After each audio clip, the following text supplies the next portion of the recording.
Hey, it's Conrad the Mortgage Guy, and we are live at somethingtowrestle.com. I can't believe it's real, but we're live, John, and we're on a Tuesday. Normally we're on a Monday, but yesterday was the holiday. We're back in the saddle today. How are you, John? I'm doing fantastic. We had a first weekend of college football. Unfortunately, me and you got nothing happy that came out of this weekend. Yeah, we found out we got the wrong Manning child. He's obviously adopted, and you found out that Nick Saban is hard to replace.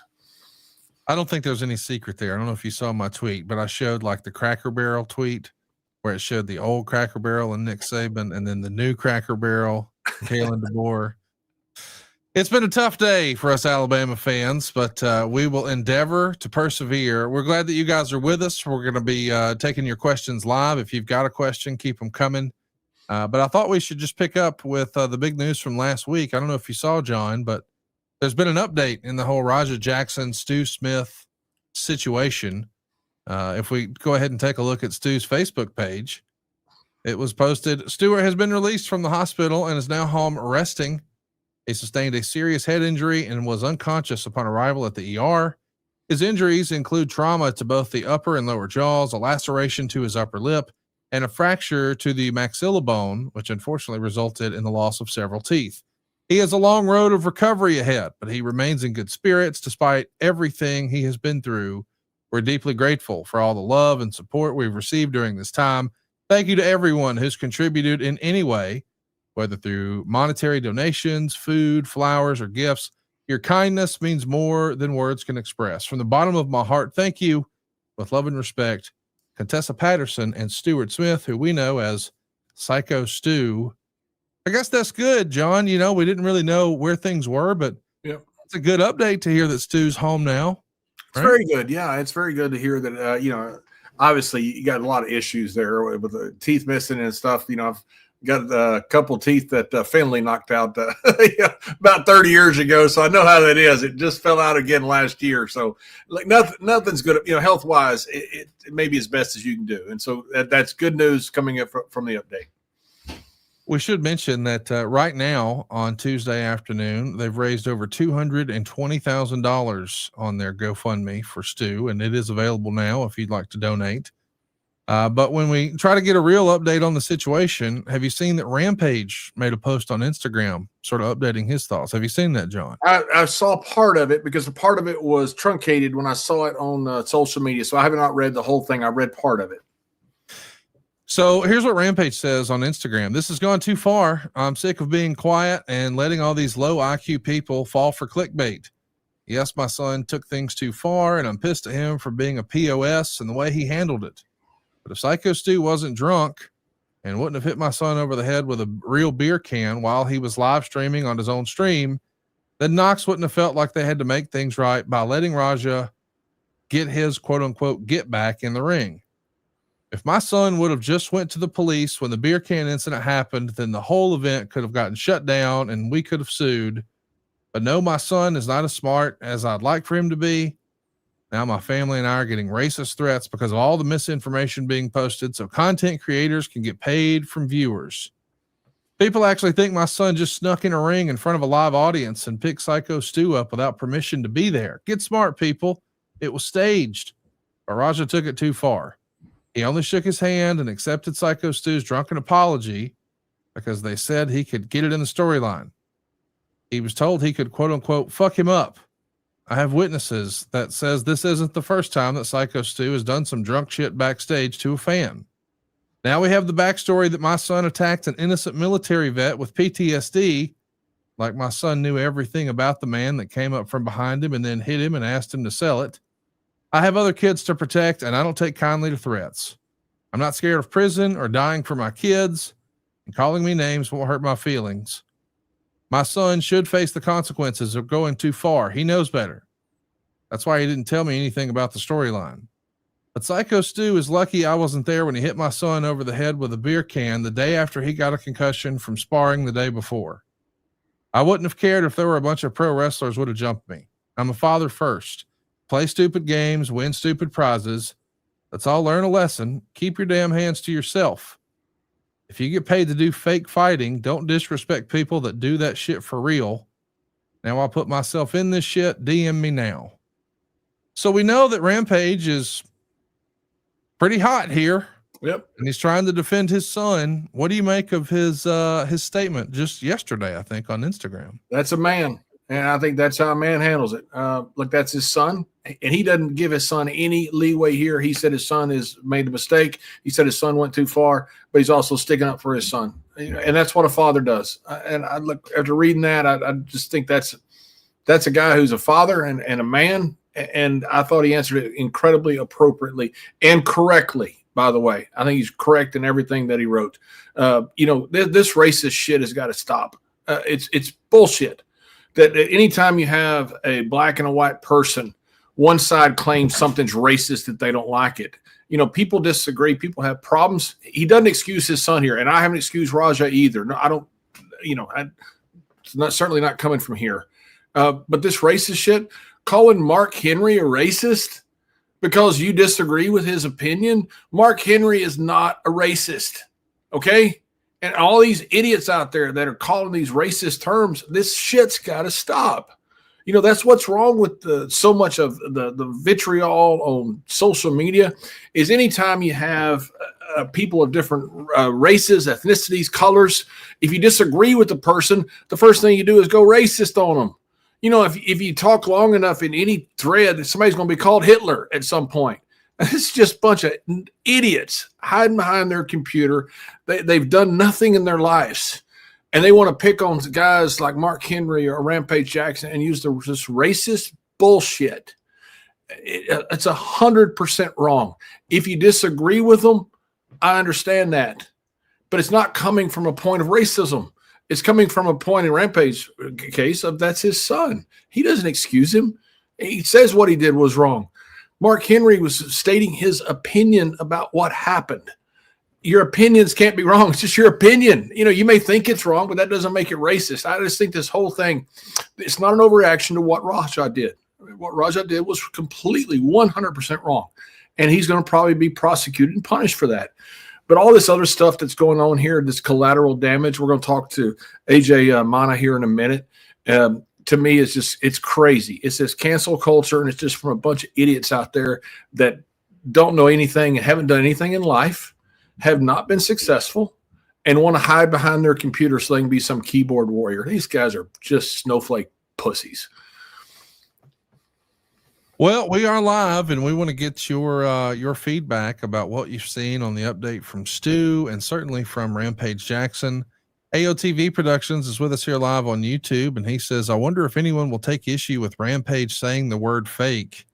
I know there's times, when we want to have that debate, but this is probably not one of those, is it, John? I don't think so. And I understand AOTV, who's great friend of the show, asking the question. He says fake, and he's probably taking a shot at, look, I'm sure he's mad to a degree too. That's his son, and he's not excusing him. But you've got these guys that there's all types of caveats about this story, and Rampage calling it fake. Instead of scripted or whatever he wants to call it, I got no issue with that. I got no issue at all with Rampage. I actually feel for him. He's just a father and had a son do a stupid thing, and he's handling it the best he can. Michael Chandler, who is a former UFC star, actually took to Twitter and says he doesn't need punishment. He needs guidance. He's not a bad kid, just made a bad choice. Once I adopt him and get him hanging out with wholesome kids like Hap and Ace, we're going to turn his whole life around. And that has led to a big discussion about, where is the punishment, if you will. I think there's a lot of people who assume by now that there would be charges. And earlier today, Tom Lawler was on Ariel Helwani, and Tom doesn't believe that there will ever be charges filed here. And I see there's a lot of people on social media saying, hey, what is it going to take for LAPD to get involved? They have the entire thing on tape. But when I spoke with Jeff Jarrett earlier today, he felt like, hey, if that were to happen, the only winner is going to be the lawyers. What do you think from a legality standpoint here, if anything, John? I've said before, once the guy's unconscious, that's assault, and I think attempted murder. Now, the police have always been reticent to get into things involved in pro wrestling when you have something turn real, or you have some fight, or you have whatever happens. They've been very reticent to do that. I mean, because where do you step in and where do you don't? Where do you not? I think that's their fine line. I understand. It was pretty clear to me what happened, but the police guy nails a guy. Guy gets a receipt. Do you step in for that? It's a very much a gray area that the police have not wanted to tread in. So I can see where no charges may ever be filed. It will be interesting to see how all of this shakes out. From a PR standpoint and a career standpoint. What do you expect is next for Raja Jackson? I don't know if you saw, but there was a report over the weekend that he's already been booked for another independent. And I know that independent was getting some PR. I don't know if that was by design or not.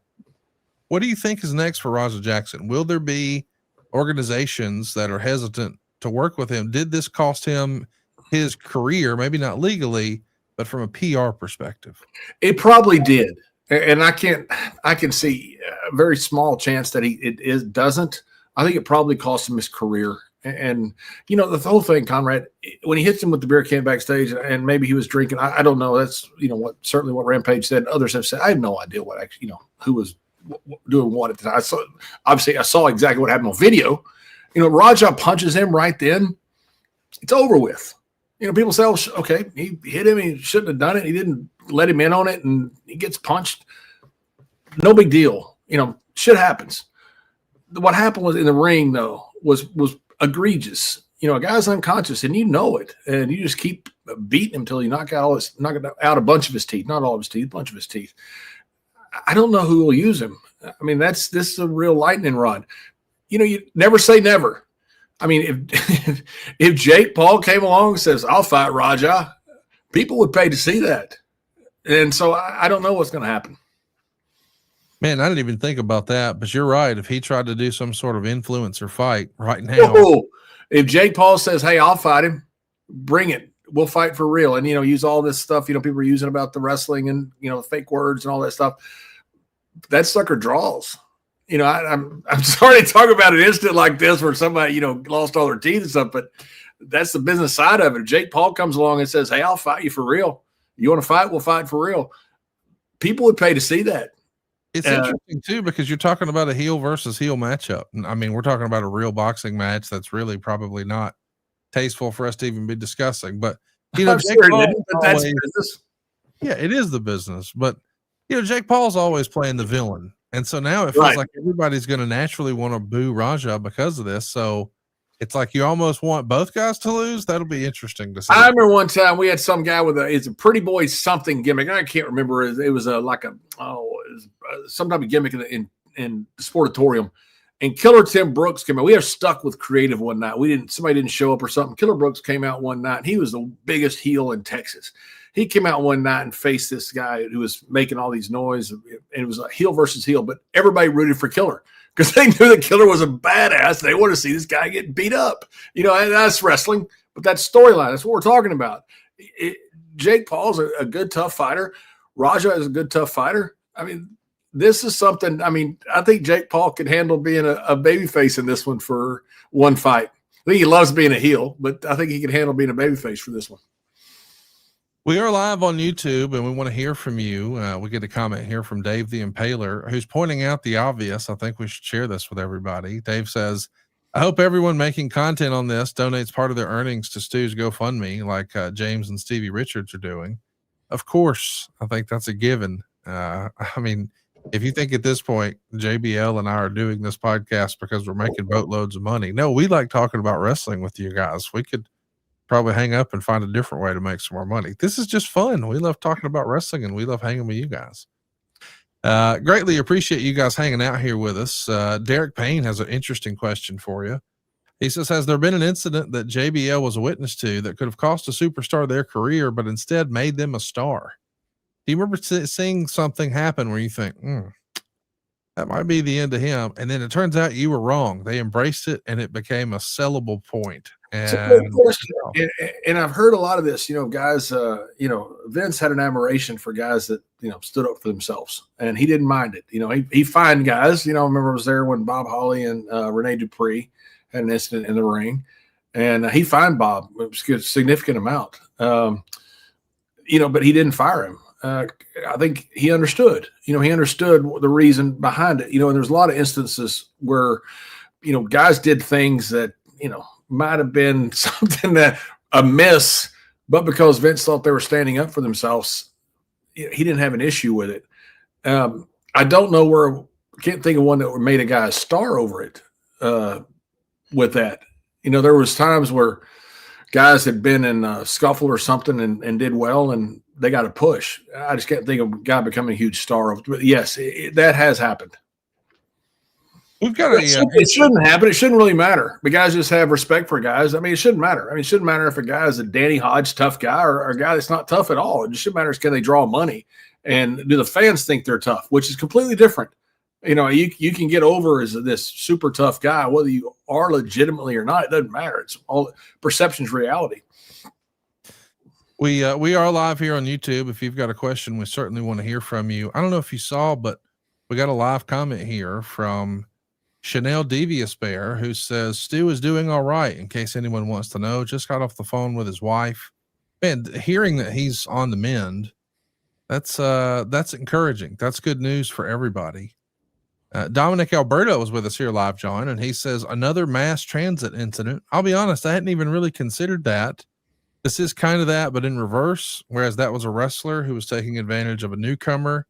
Now this is an outsider, sort of the same thing, but he's the one doing the damage. It is like a reverse mass transit situation here. Yeah, it is. And these things have happened, on and off throughout wrestling history. That's why you always had policemen. You always had guys, willing to take care of guys. John Pesek, probably the greatest policeman of all time back from the 20s and 30s. You had guys when I was in Europe. You had Gustl Smeasel, who could break the whole world in half. And I wasn't ever there. I never saw this, but the fans come in and say, "Who do you want?" And of course, they're going to choose Finley over Gustl Smeasel. Gustl looked like he walked off a freaking Roman Colosseum statue somewhere, and Finley's the one that would beat you up, break your thumbs, and make you eat them. so there's always, there's always been policemen in this business that you've had somebody, if they want to play, that you've got guys that'll play. Well, stay tuned, boys and girls. We do have a special guest coming up. But first, I want to remind everybody about our sponsors, Delete Me.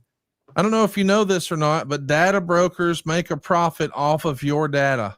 Yeah, I'm talking to you. Your data is a commodity, and anyone on the web can buy your private details. Now, that, of course, can lead to identity theft, phishing attempts, harassment. But now you can protect your privacy with Delete Me. Now, you might be wondering, hey, what do data brokers do? Well, your name, your contact info, even your social security number, your home address, even information about your family members could all be compiled by data brokers and then sold online. But Delete Me makes it easy, quick, and safe to remove all your personal data online at a time when surveillance and data breaches are common enough to make everyone vulnerable. This is especially something that I'm concerned about. Of course, I think everybody knows, as Conrad, the mortgage guy, I'm helping people get into houses every single day. And you'd be surprised how many times I pull someone's credit for the first time and say, hey, we've got some work to do, because someone has stolen their identity and ran up a bunch of bad credit. That pumps the brakes on their dream of home ownership. And they had no idea. If they had Delete Me, it might not have happened. Take control of your data and keep your private life private by signing up for Delete Me. And now we've got a special discount for our listeners. You can get 20% off your Delete Me plan when you go to joindeleteme.com/wrestle and use the promo code WRESTLE at checkout. The only way to get 20% off is to go right now to joindeleteme.com/wrestle and enter the code WRESTLE at checkout. That's joindeleteme.com/wrestle. And use the promo code WRESTLE. So, John, we are live here on YouTube, and I think you have arranged a special guest for us. Normally, we don't do guests, but over the weekend, I know you talked to a friend. Yep. And well, why don't you just sort of set the table for what's about to happen and how we got here? Yeah. Talk this instant whole thing with Raja and Stu and all the guys, Rampage Jackson, and all this garbage that goes with it. I'm not talking about what Raja did. I'm talking about the garbage of the racism bullshit. People claiming that just because you have a black and a white person, you claim racism on either side. If you want to claim racism, you claim the white guys are racist against the blacks. And if you want to claim the other side, you claim the red blacks are, it's just bullshit. It's Neanderthal thinking, and I hate it. And so Godfather, my dear friend, called me and said, "Hey, AJ is getting a really bad deal in this, lost his job and all that stuff." What he said, "Hey, I think it's on video. We'll get you a receipt." The camera was rolling. Apparently, he was in character. And I've been around a long time in this business. I've heard this. We're going to get a receipt. Receipt does not give you the green light for assault. Receipt is special, and he was with the camera there. He was in character. It's certainly what it appears. So Godfather told me this. I reached out to AJ, and AJ, I talked to him, and I felt so bad for him. He said, "My career's probably over." He said, "But I want at least, my name is being ruined because of this." And he said, "I lost my job," and I said, "Well, we'd like to discuss this on Something to Wrestle." He goes, "Can I give you a statement?" So then, after talking to both you and our stud muffin Dave Silva, I thought this would be great just to get him on and let him tell his side of the story. People are getting canceled, and some unjustifiably so, and I think that's the case here.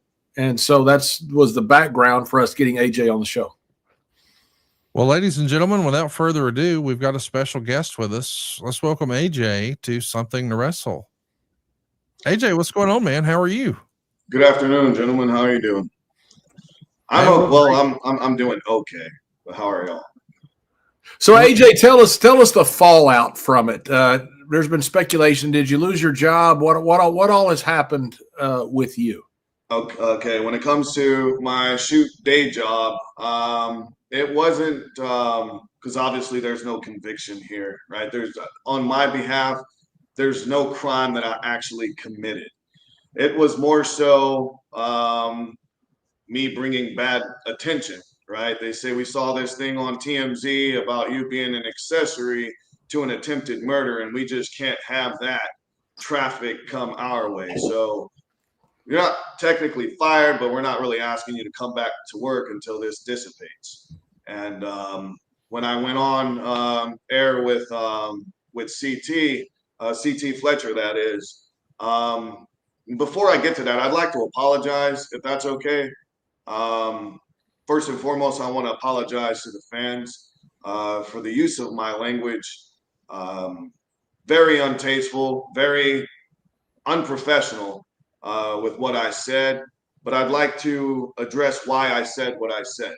I've gotten a lot of death threats. I've gotten a lot of the N-word on my social platforms, calling me an N-word myself and calling me an N-lover.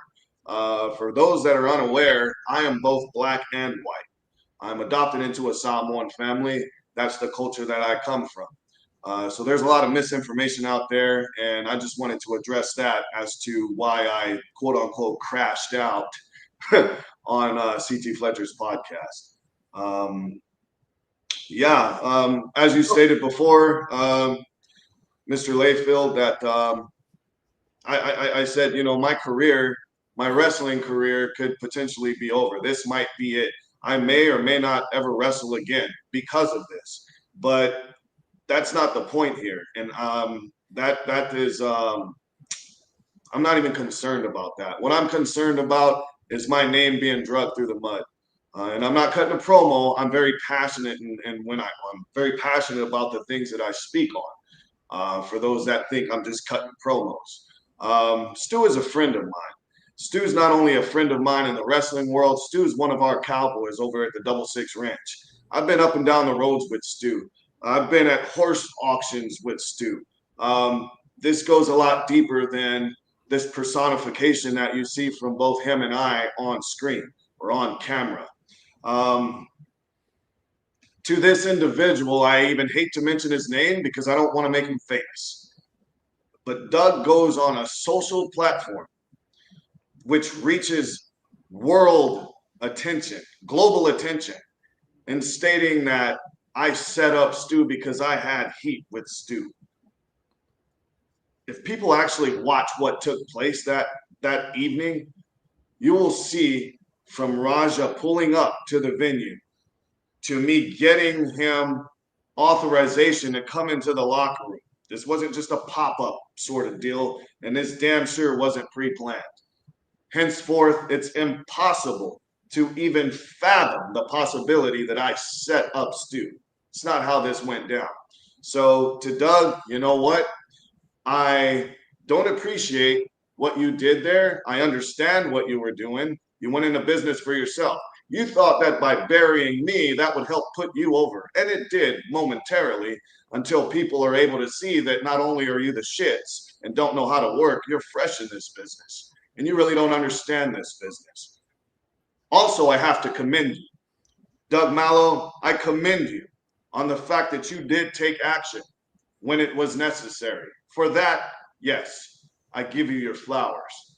But for all the other crap, you really need to smarten up because you don't know what you're talking about. So, but you're biracial, and so because of that, you've been called racist by both sides. I've gotten it on both sides. I am that's pretty remarkable. Or I'm an end lover. Like, what? That's just what I was talking about before you got on air. I don't know if you saw it. I just hate this racism stuff that comes in. It gets into any conversation. You know, eventually somebody gets called Hitler somewhere in a thread that goes deep enough. You know, it's just the vitriol that comes from a bunch of idiots that shouldn't have a platform, and they do because they've able to sign up for X or Twitter or whatever you call it now. The comment you made itself, the receipt. Yes, I know a lot's been made with this. I've been this press minister for 30 something years. I've heard that my whole life.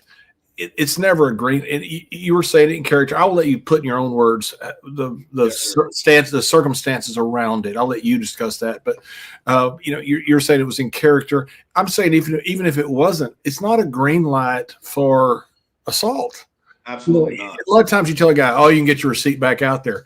It's just a passing phrase. I've heard that in the locker room forever.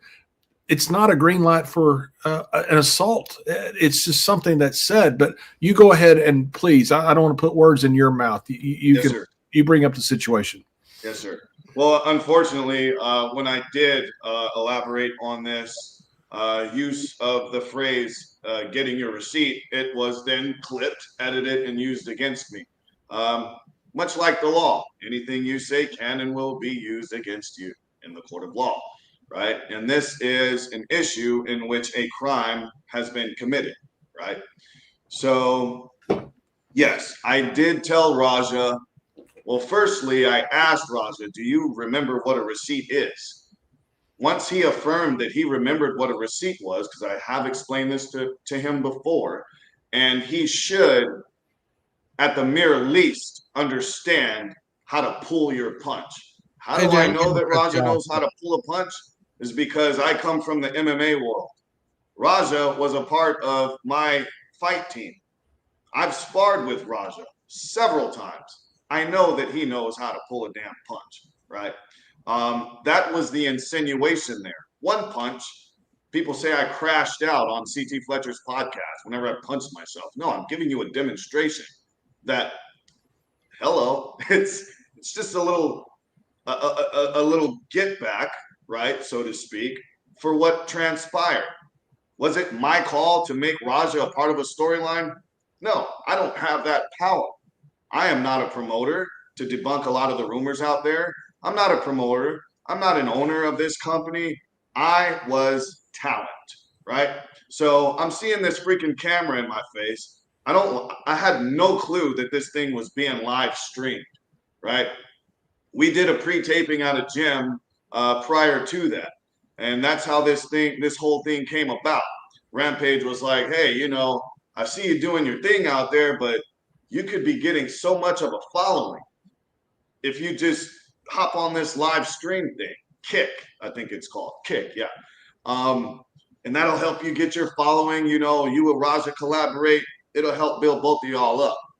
Well, Raja came up with the idea, well, hey, bro, why don't I show up to one of these wrestling events, freaking live stream record your match, and all the followers that I get, they'll be able to see you, get to know who you are. And I'm thinking, this is fucking awesome. Excuse my language. This is awesome. Like, we could have a cross collaboration here from the MMA world and the professional wrestling world. Not on a very big scale, but at least it would be an introduction to some form of a cross collaboration on the independent level, which, to my knowledge, has not happened before. So me bringing Raja into the locker room was not to be a part of some storyline. It was to introduce him to the sole proprietor, the owner, and promoter of Knox Pro. That's all that was. That's the only reason he was back there, right? People, again, I didn't know this thing was being live streamed.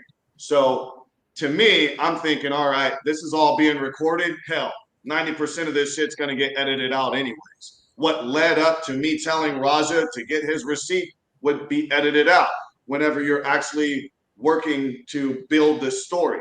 That's all I was doing. I was pushing this story because it was agreed upon by both parties that you'll get your redemption in my match. All right, cool.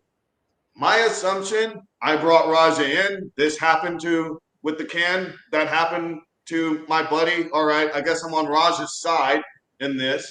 And Stu, whoever he brings into the story, that's how we'll work this thing. So I'm like, hey, remember what a receipt is? Yeah, all right, well, go get it. You know, it's just one punch. Ain't gonna hurt nobody, shouldn't hurt nobody. Raja took it upon himself to go far, far beyond what he was told.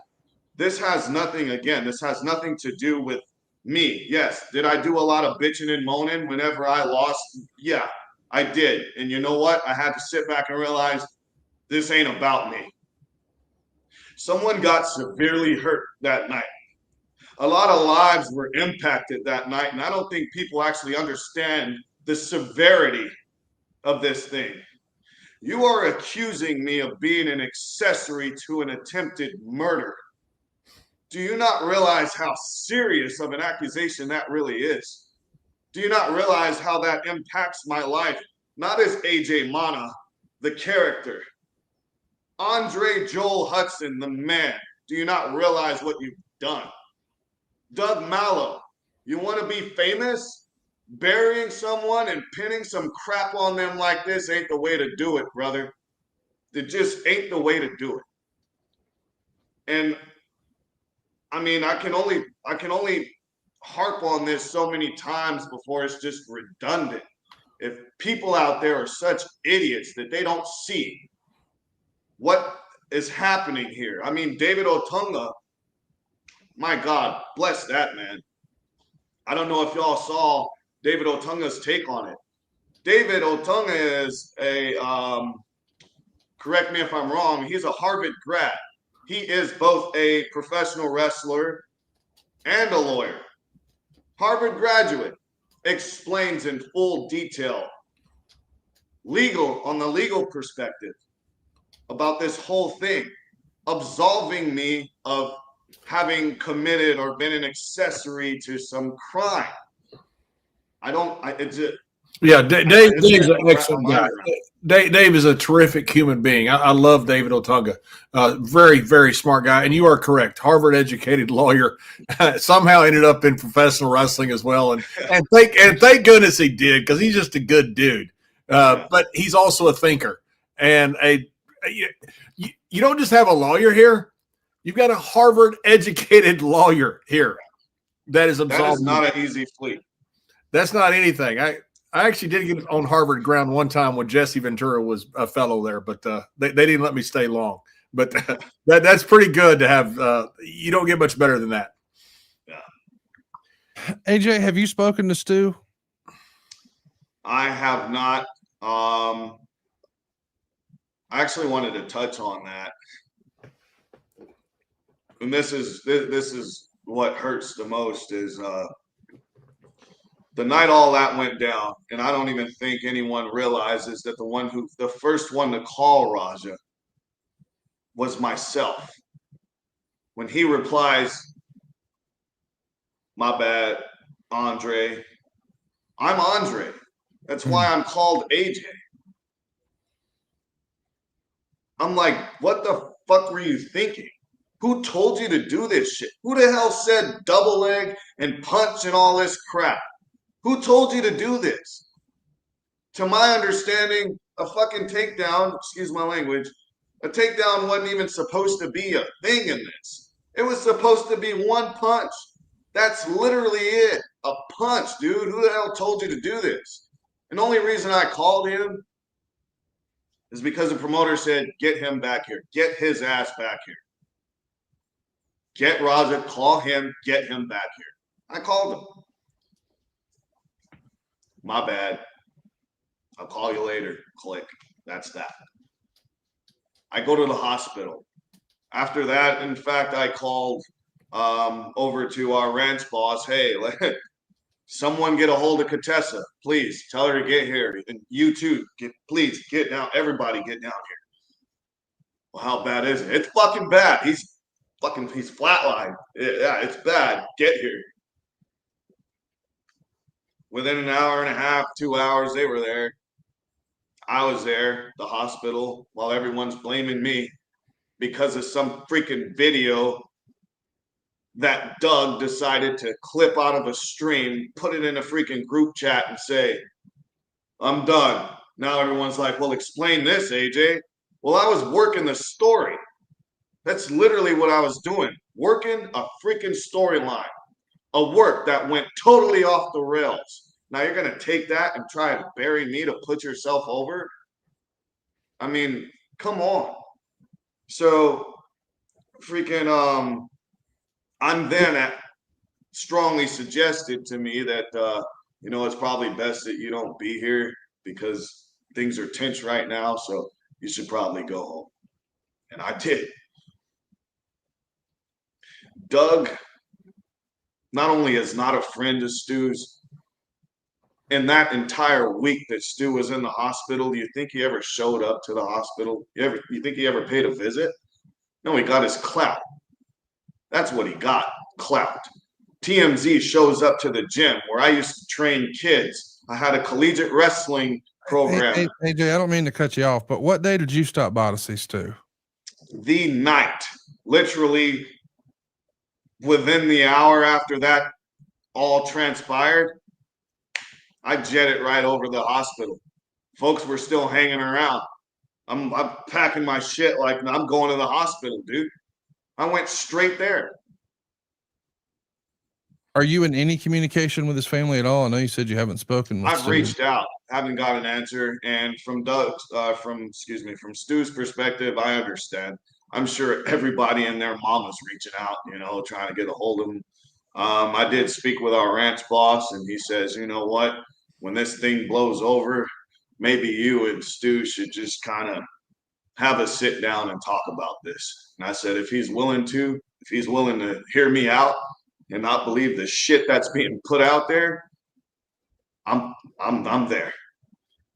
Doug Mallow, if anybody isn't sure, is the fellow who I believe is the guy who pulled Raja off of. He is. Yeah. And Mr. Epic, a friend of the show, is with us here live, and he wants to know, AJ, where were you during the assault? So take us back to that moment when you know what? Hey, and Doug, hey man to man. All right.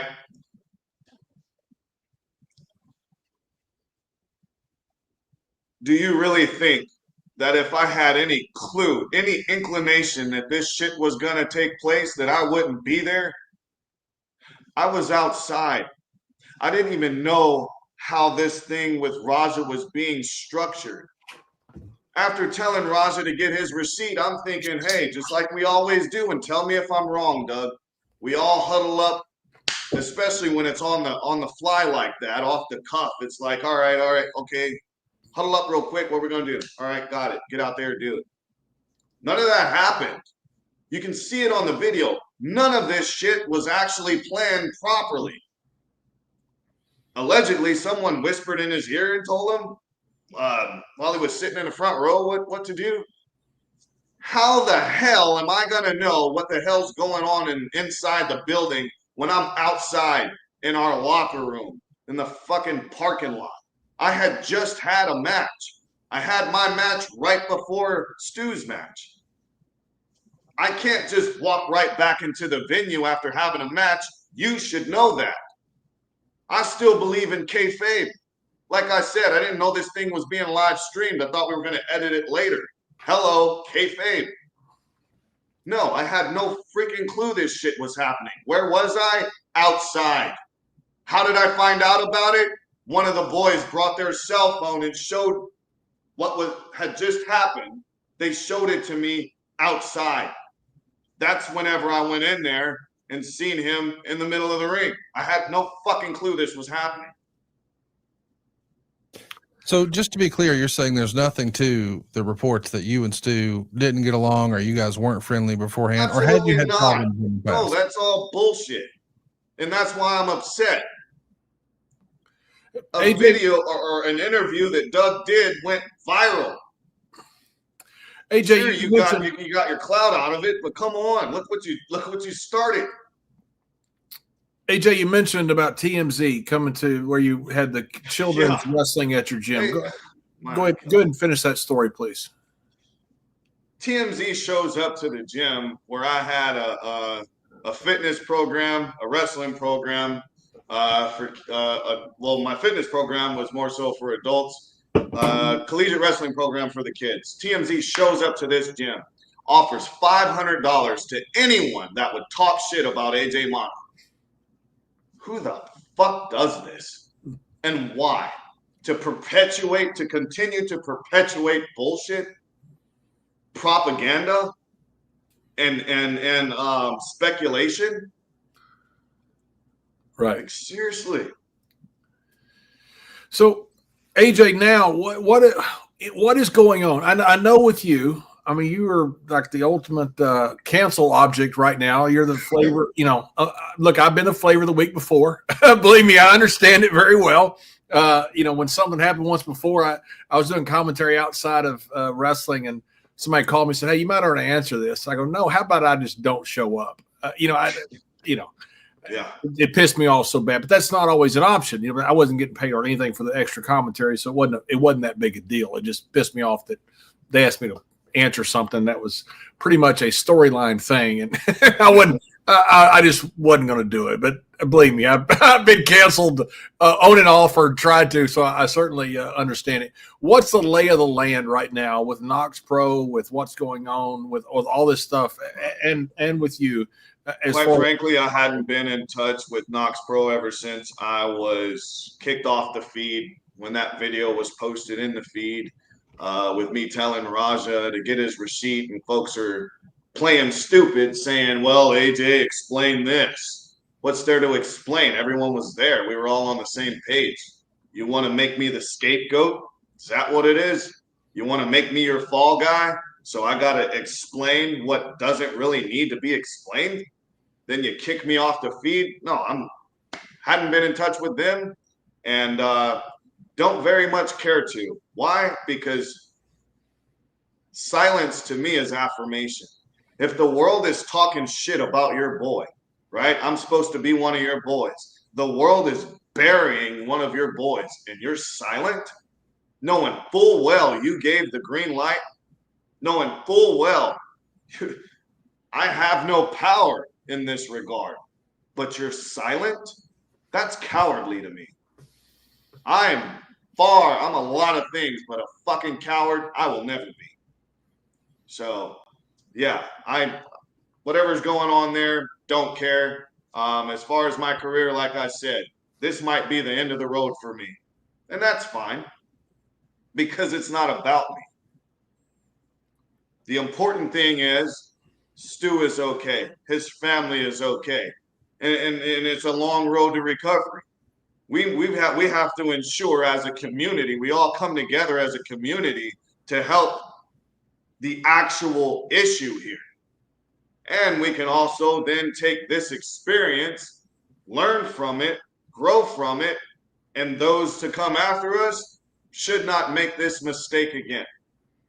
That's where I'm at with this whole thing. Right.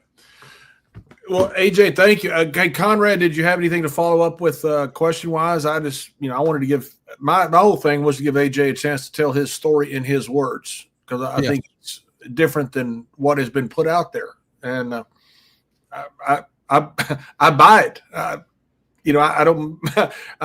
Some people want to ride the fence. I don't. I'm not one of those guys. I buy what he's saying, and I think he's wrongly railroaded in this. Is my opinion. I believe he said something that we've said in the business for decades. So get your receipt. Yeah, that's. I heard something. Sorry to cut you off, sir. I think it was Jim Cornette or some. Please don't quote me on this, but I've heard a lot of different podcasts, and so I try to look within myself and be like, all right, where did I mess up? What did I say wrong? How can I rectify this? I'm not the type of man that would not admit when they're wrong. I think that is the making of a man, is to be able to admit when you are wrong. So looking back, had I known Raja would go off the rails, you're damn right. I would have kept my fucking mouth shut had I known this would happen. But I had no way of knowing. I had no way to foresee the outcome of simply telling Raja to get a receipt. I had no way to foresee that Raja was live on stream saying, yeah, they want me to throw fake punches, but fuck that. It's all out there. Just watch the video in its entirety. Stop watching the 10-minute clips, 20-minute clips. It's over an hour long. Watch the whole thing, right? Yeah, and AJ, hindsight's always 20/20. If we had a chance to go back, good Lord, we'd never make mistakes. And not that you made a mistake. I'm not saying you did. I'm saying that it's taken out of context and you're blamed for a lot of stuff. But AJ, I want to thank you for coming on and for telling your story, because I like I say, you're the cancel. You're the canceled treat of the week, and people are enjoying canceling you. And you got white guys calling you racist and black guys calling you racist. So you've done something. You've done something right, because you got everybody mad at you. And like I told you yesterday, sir. I hate this is how we met, but hey, that's okay. You came from a great recommendation of one of my best friends, and that's Godfather, and he's a good man. I love that guy, salt of the earth, and I'm glad that he connected us. John, I know you're trying to wrap up. I hate to do it, but I do want to ask AJ, what do you think should happen to Raja? Like, what should the consequences be for what happened? And that is what tears me up right now, is as I have expressed, Raja's a friend of mine. Stu's a friend of mine. I'm caught in the middle of some bullshit. Now, had I committed a crime, who's going to stick up for me? Who's going to vouch for me? Who's going to try and cover for me? Right? I am in no way, shape, nor form validating, excusing, or downplaying what Raja did, and I won't. For those that know me best, my phone's been blowing up. People trying to convince me to say certain shit, and when I wouldn't play ball, shit got harder. I'm gonna tell you right now, I'm not fucking playing ball. Like I said, a friend of mine got severely injured, damn near fatal.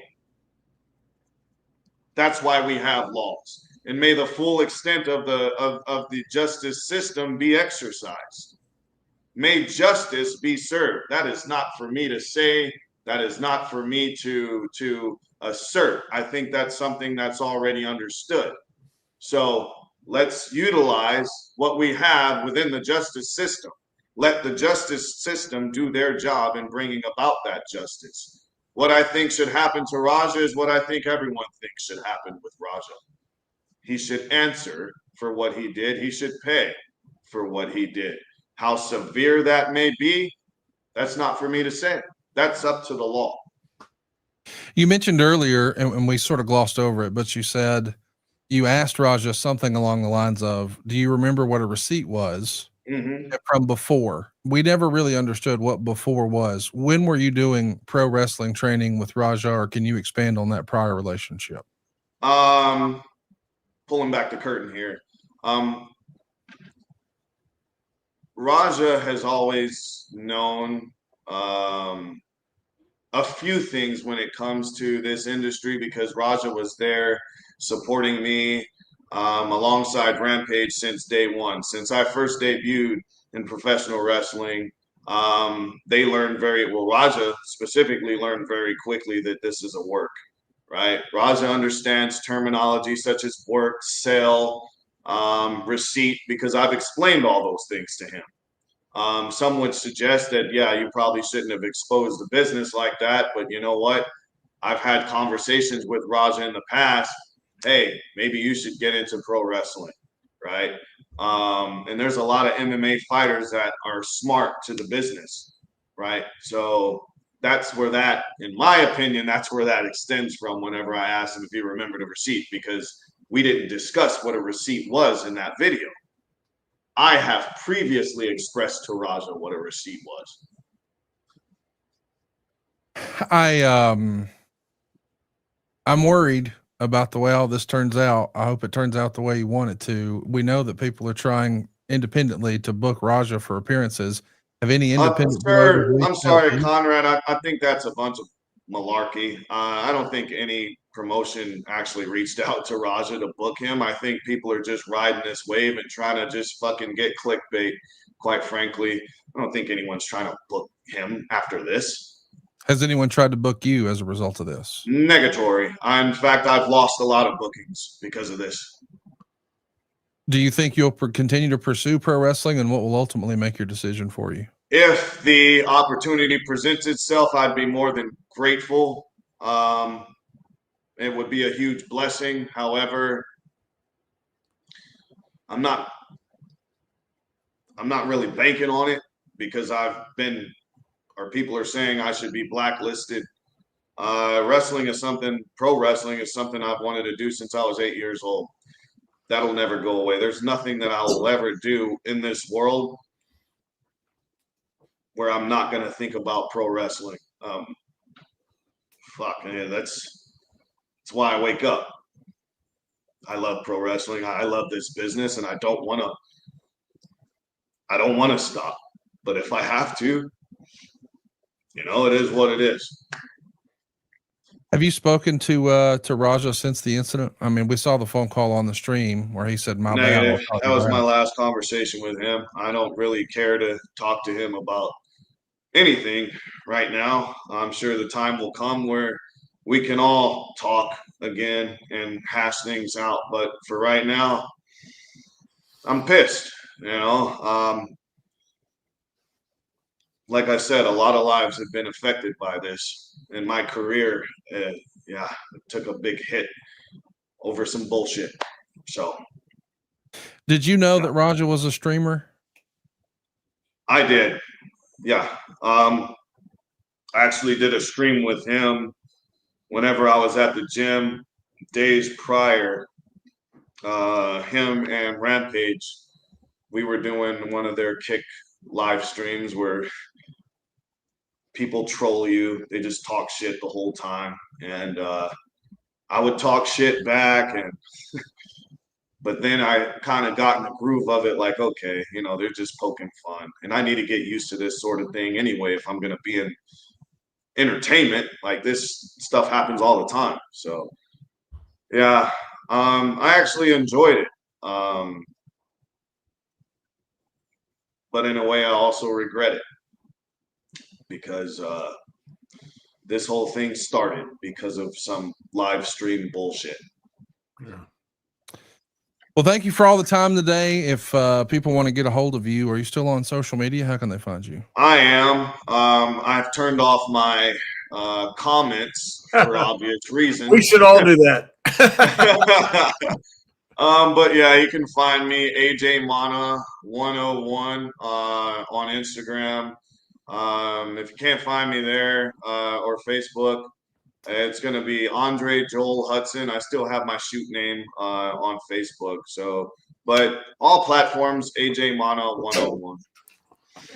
Thank you for joining us, man. And AJ, thank you very much. Thank you, sir. It's been great meeting you, and hopefully something helped here. I hope. It's yes, sir.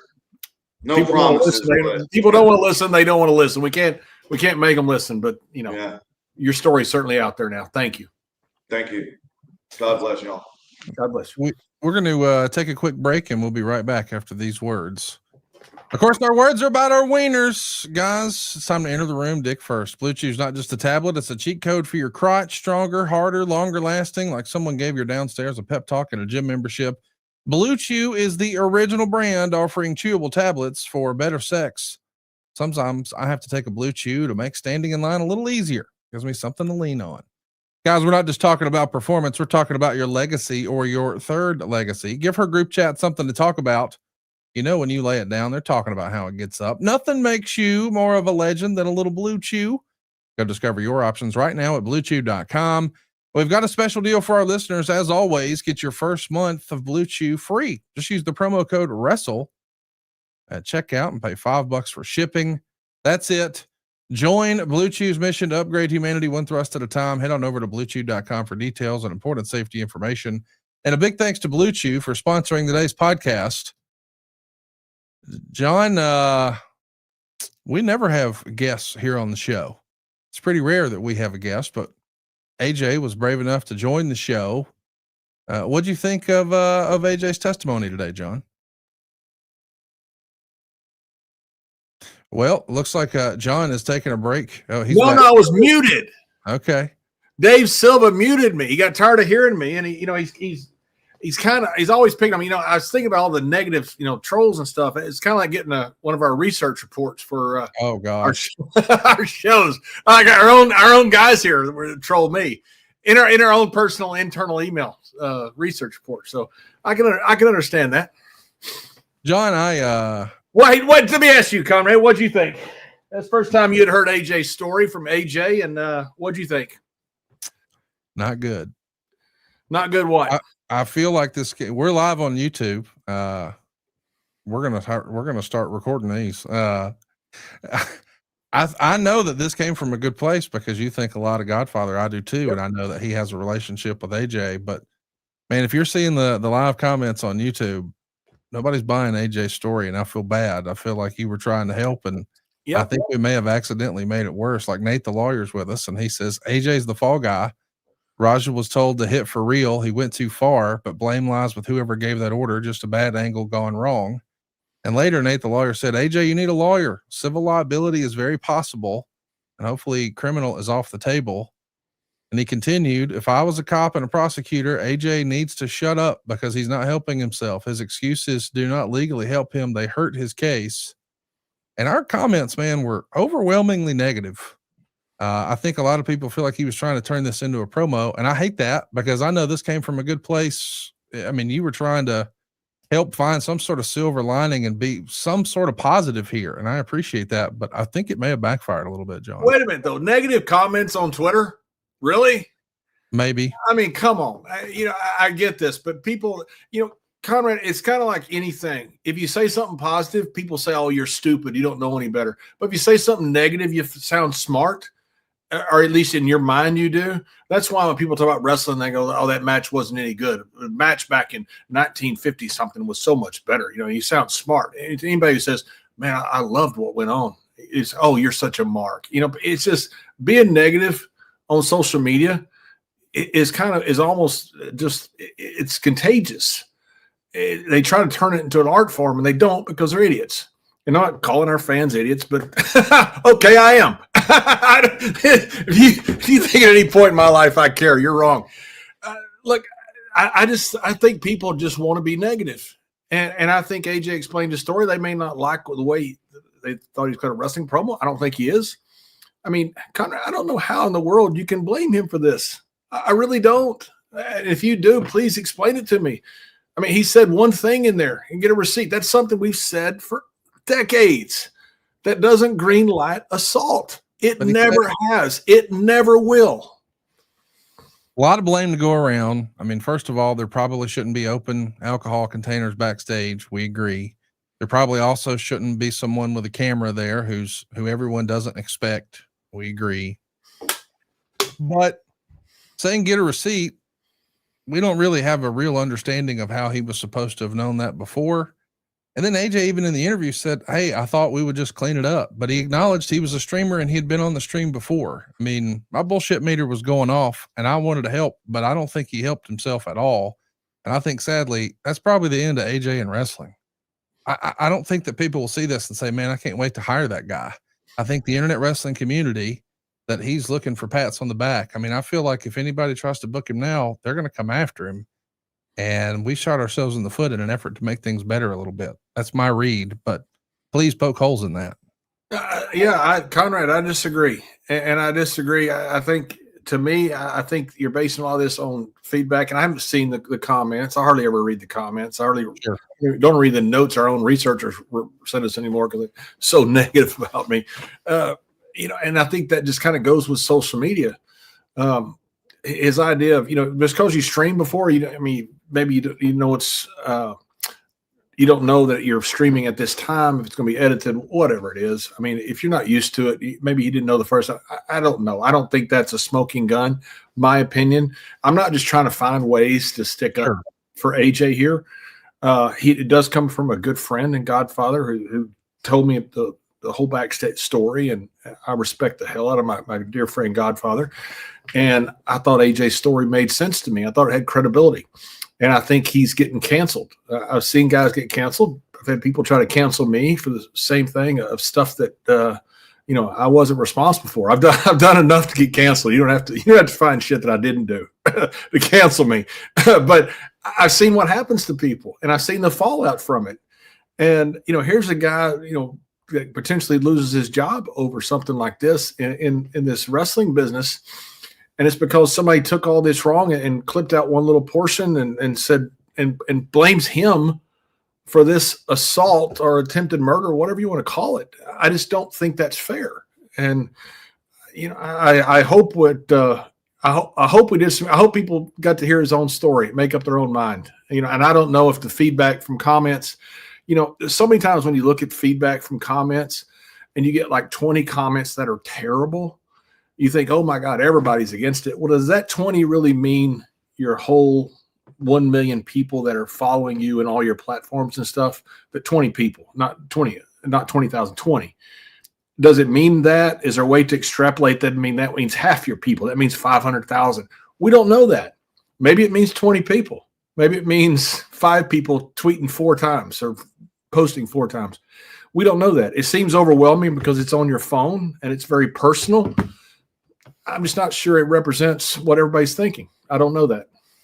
Well, to be clear, I haven't taken to Twitter to see what the comments were about the live feed. I was just seeing the YouTube comments from people who were watching us live here. We'll continue the conversation in the comments. We're going to highlight some of these comments next week here on the show. We do want to hear from you, and comments are continuing to pour in. Aerostream says it's not a matter of the receipt. It's more of why wasn't he there watching him ringside? I think we got to the answer with that.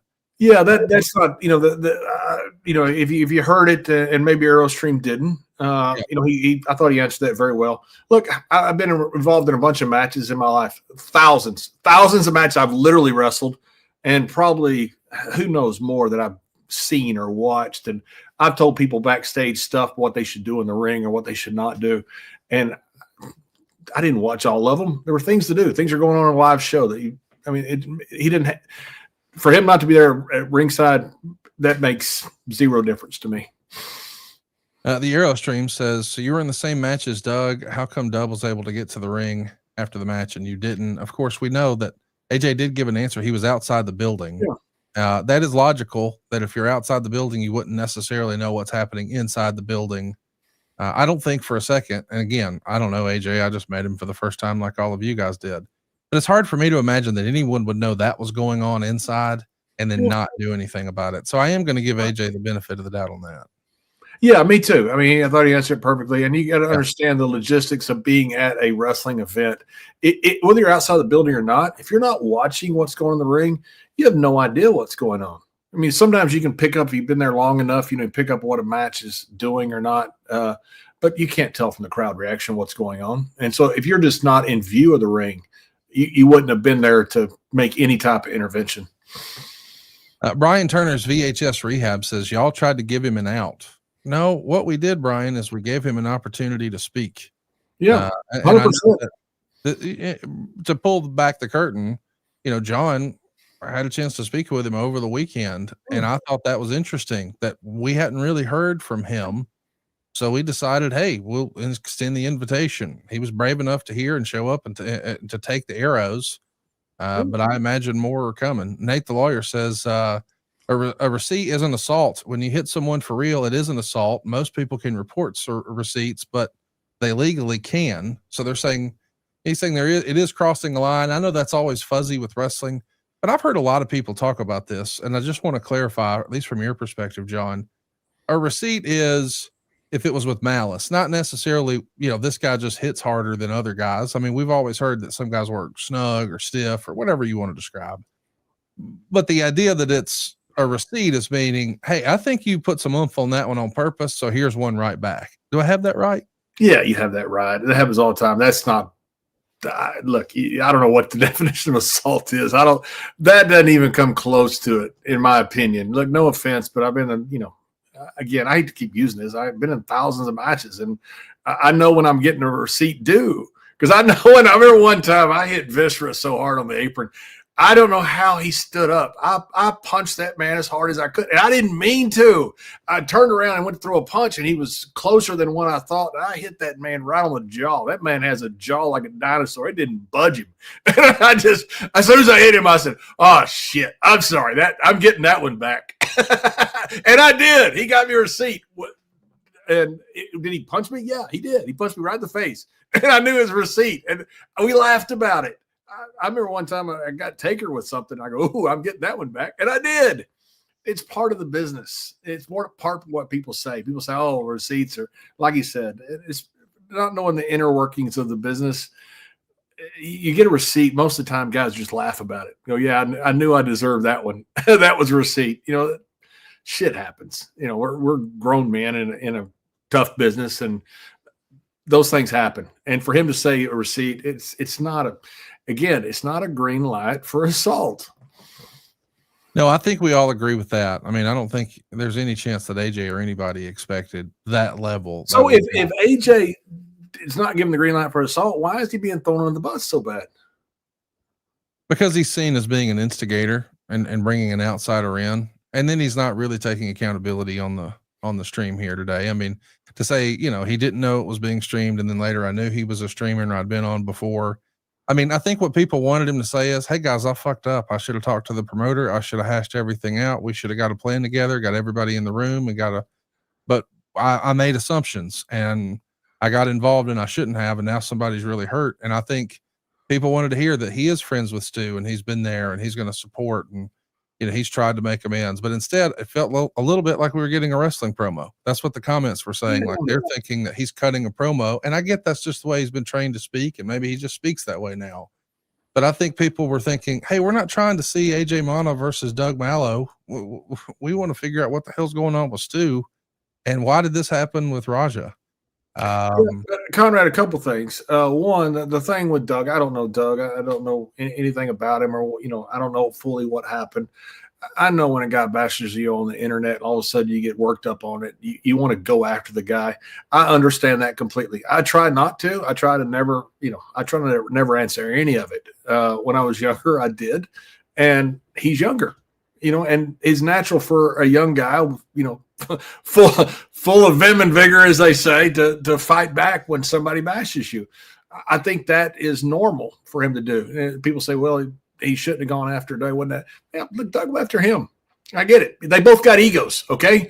You get an ego, and it's somebody sitting there socking you on the internet. You want to take your chance to go back after him. And I think if he brings a guy to the dressing room, I brought guys in the dressing room before from different places. I just assume that, and a lot of times I'll check on them, especially as I'm older, I'm one of the older guys around. But when I was younger, I didn't check on what happened. The promoter would take care of it. The booker would take care of it, and everything be done. I just assumed it was all be done. I figured that's what he did, is my opinion. Again, I'm not trying to come on here just to stick up for him, but I do think he's wrongly being canceled here. Well, we'll keep abreast of the situation. I'm seeing lots of suggestions in the live chat. You guys should have Doug on. We'd be glad to have Doug on. If we can make a connection with Doug, he's welcome here on Something to Wrestle. Hey, and by the way, again, this racist shit. I mean, does this not drive you nuts? Yeah, it's a little much, dude. I mean, he's getting called racist by white guys and by black guys. Yeah. I mean, that's somewhere one side's got to be wrong if the other side's right.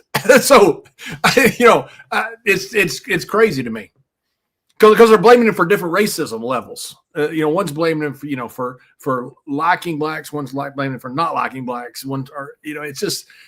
It's nuts. I mean, all this stuff of people coming on and just typing the word racist. I think that should almost be a libel issue. It's not, and I'm not saying that it is, but I mean that's something that's a stigma you put on people that doesn't leave, even when it's proven wrong. That's why I get upset about people calling Rampage Jackson or Mark Henry a racist. Mark is not a racist. It makes me furious. You can disagree with him, you can say he's wrong, but don't throw that word around recklessly. Well, we are live here and we want to hear you guys chime in. Let us know what you think in the comments below. And we're going to talk about Paris this past weekend. Man, what an incredible event WWE put on. It feels like we're saying this every week. Another sellout, another record. It was an attendance record of 30,343 fans. But more importantly, Michael Cole said it's the highest ever gate in Paris. It actually broke a record previously held by Taylor Swift. Did you get a chance to see how hot this crowd was, John? What did you think? Holy cow, unbelievable. We never ran France. And the reason was because we didn't have good TV there. We ran according to TV contracts we had that were good. We had really good TV contract in the middle of the 90s in Germany and in England, the whole UK and Ireland. We used to run there. And, and I tell you who burned it was WCW when they had guys that no-showed a bunch of events. They put wrestling on the banner outside and they kind of conflated everybody together. Really hurt us because that's the only place we were making money until, Steve got hot. But we never ran France because we didn't have a good TV there. I was actually a comic book character in France one time. I did a whole drawing for it. Didier Gopp, who was the heel referee working for Peter William and Otto, met some guys in Paris. They wanted to start up some wrestling, and so I went to Paris over Christmas and got to go to Sacré-Cœur, the famous chapel. Went to Christmas mass there. It was really cool. It's awesome. And Didier hooked me up with, oh man, what a great trip. They put me in a comic book. They wanted a cowboy character. I knew they had never paid me. They said they were going to pay me, but it wasn't Didier's fault, by the way. I love Didier. He's a wonderful human being. Best heel referee I've ever come across in my life. And they still around on Facebook. Man, I'd love to see him again. He took great care of me. But the guys made a drawings of me and stuff. And had one of the cowboy character, and they use. I don't know if they used it or not, but I never got any money. But I got a wonderful trip to Paris out of it. So I'm a cowboy character, I think, in a comic book in Paris, but I never worked there. Well, everybody else did this weekend. My goodness, Roman Reigns picks up a win, but ultimately gets left laying. What a beatdown he suffered. Dexter Lumis and Joe Gacy are going to go ahead and defeat the Street Profits to retain the tag titles. Becky Lynch would beat Nikki Bella. That was an interesting match. Rusev beat Sheamus in 20 minutes and 8 seconds. But the match that everybody was talking about was John Cena and Logan Paul. They went 26 minutes and 20 seconds. It was a really long match, and by everyone I saw, it was really, really well received. Man, people can't say enough nice things about Logan Paul. Did you get a chance to see this match? What'd you think? I saw the highlights of it, and it's exactly what I would expect. John Cena is in his element here. I didn't think he was in his element necessarily as a heel because, and I don't mean because he can't be, he calls a match better when he's a babyface, and so you got to call what's comfortable to you. And that guy, John is our Logan Paul. Just put him over like he's freaking, I think he called him Picasso or something. I completely agree. I've seen so many of John's matches because I was doing commentary during his great run. And I completely agree. Cena was in his element here, and he's with a guy that can work in Logan Paul. And I mean that, a guy that can work. Incredible praise from Logan Paul afterwards for John Cena. I love when he shows a little respect. And you can tell how seriously he takes professional wrestling now. We're talking, of course, about Logan Paul. But speaking of paying respect, a lot of people noticed that John Cena was using some different maneuvers as a part of this match. John actually said, everyone knows I don't pick opponents. I'm at my best when it's the open challenge. Like, wow, this is a revitalization of John Cena. I always want to be a platform for people to give their best. And John says he doesn't have enough dates left to face everybody who was influential in his career, which is why he started using some special moves in his matches. We saw him hit a Styles Clash and End of Days, so you could see a little tip of the cap.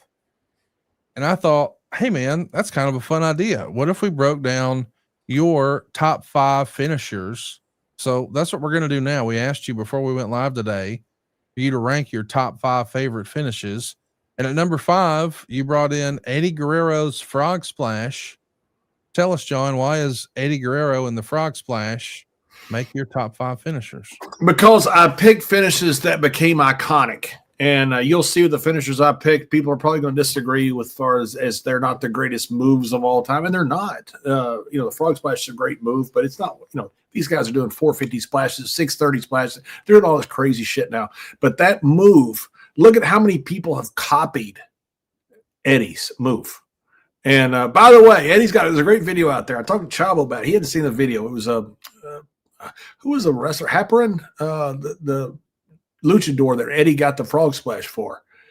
There's a video out there. It wasn't Art Barr. People talk about Art Barr, but there's this video on YouTube now that Eddie talks about where he got the Frog Splash, and the guy had his arms and legs spread, and it looked like a frog. He says that Art got it from him. So that's coming out of Eddie Guerrero's own words on a YouTube video, which I thought was kind of interesting. But there's nothing like Eddie Guerrero's Frog Splash. I chose great finishers because they're iconic. Look at how many people want to copy this now. I chose great finishers because of what they did to the crowd. When Eddie Guerrero went up there on that top rope and he came off that Frog Splash, man, it was like Superfly Snuka, man. I had some honorable mentions out there, and Superfly is one of them. There was nothing like it. Some guys' finishes are good, and people know that they're the finish. But when it's an exclamation point and the crowd goes nuts because the 3 is taken for granted, that to me is a great finish, and that was the Frog Splash. Coming in at number 4 on your top 5 finishers is the Lariat from Stan Hansen. Probably no surprise to longtime fans of your career, but why does the Lariat from Stan Hansen make your top 5? The most over finish in Japanese history, and there's no doubt about it.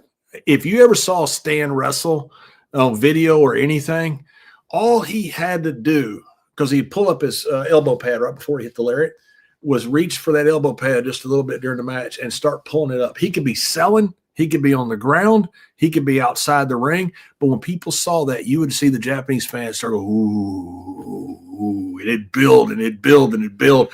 All he had to do was just barely pull that elbow pad. It was that over. I'm telling you, that's one of the most over finishes of all time. A guy that can get it over like that, to me, top 5.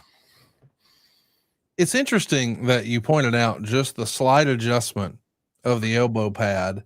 How critical do you think that is to the success of getting a move over? Like DDP would call for the diamond cutter. Jake the Snake would call for, the DDT. And we know, Shawn Michaels stands in the corner to tune up the band. And we've seen how Randy would pound the canvas. Do you think the setup is really important? Does it need to be a 1-2 punch like that just to tease, even like Lawler dropping the strap before the pile driver? Is that necessary, do you think, to really level up to a main event finisher? Yeah, I think it helps. I think it helps a lot to have something like that. Ox Baker, who was one of my honorable mentions because apparently he killed 2 people. I'm not sure. Ray Gunkel's autopsy, and who was the other guy that he supposedly killed? I can't. Anyway, he killed 2, and neither one did he kill, but they did die after the match. Ox Baker would start loosening it up with a club to the chest. Stan Stasiak wouldn't. Certain guys wouldn't. But Ox Baker would loosen it up, by hitting the chest a little bit. People start going, "Oh my God, here comes the heart punch! Here comes the heart punch!" It was such a big deal. I think the setup is very important. And Stan's was so subtle. That's why it's stands in the top 5, he literally would just reach and start pulling up the elbow pad. He could be doing anything, and everybody in the arena would notice it and start murmuring. You could hear it. I think the name you were looking for, as far as the list of guys that Ox Baker killed, which I don't think he did, Ray Gunkel and Alberto Torres. Was it Alberto Torres? I thought it was somebody else, but that's a quick Google search says. Who knows though? I will take that. The first person I thought it was somebody else, but it could be. I don't remember. Here's what we'll never forget. Apparently, Alberto Torres is dead, so something happened to him. Whether it's a heart punch or something happened to him. Sounds like it may have been a lariat. Yeah, let's talk about Hulk Hogan's leg drop. That's a move nobody will forget, and it comes in at number 3 on your top 5 list of finishers. And I got to be honest with you. I think everybody who's watching this assumes he's going to find a way to work the frog splash in because he loves Eddie. He's going to find a way to work the lariat in because he loves Stan Hansen. But the leg drop, by anyone else, except maybe Yokozuna, is kind of an elementary move, and it makes your top 5 list. Why is that, John? Because it's so iconic. I mean, when Hogan would line up for that leg drop, people would go nuts. I mean, Hogan was so freaking over. Was it a hokey finish? Yeah, it was as hokey as it could be. Guys are doing leg drops off the top rope now and doing leg flips. You know, Booker T did it where he did a flip, you know, so did Too Cold Scorpio. You know, a lot of guys, you know, did much more dramatic moves, even with the leg drop.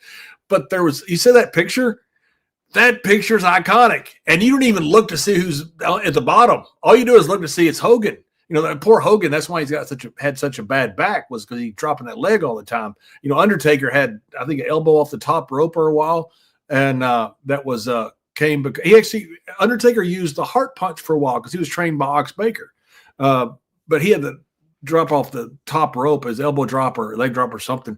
And somebody finally told him, said, you're not going to have hips when you get to be 40 if you do this.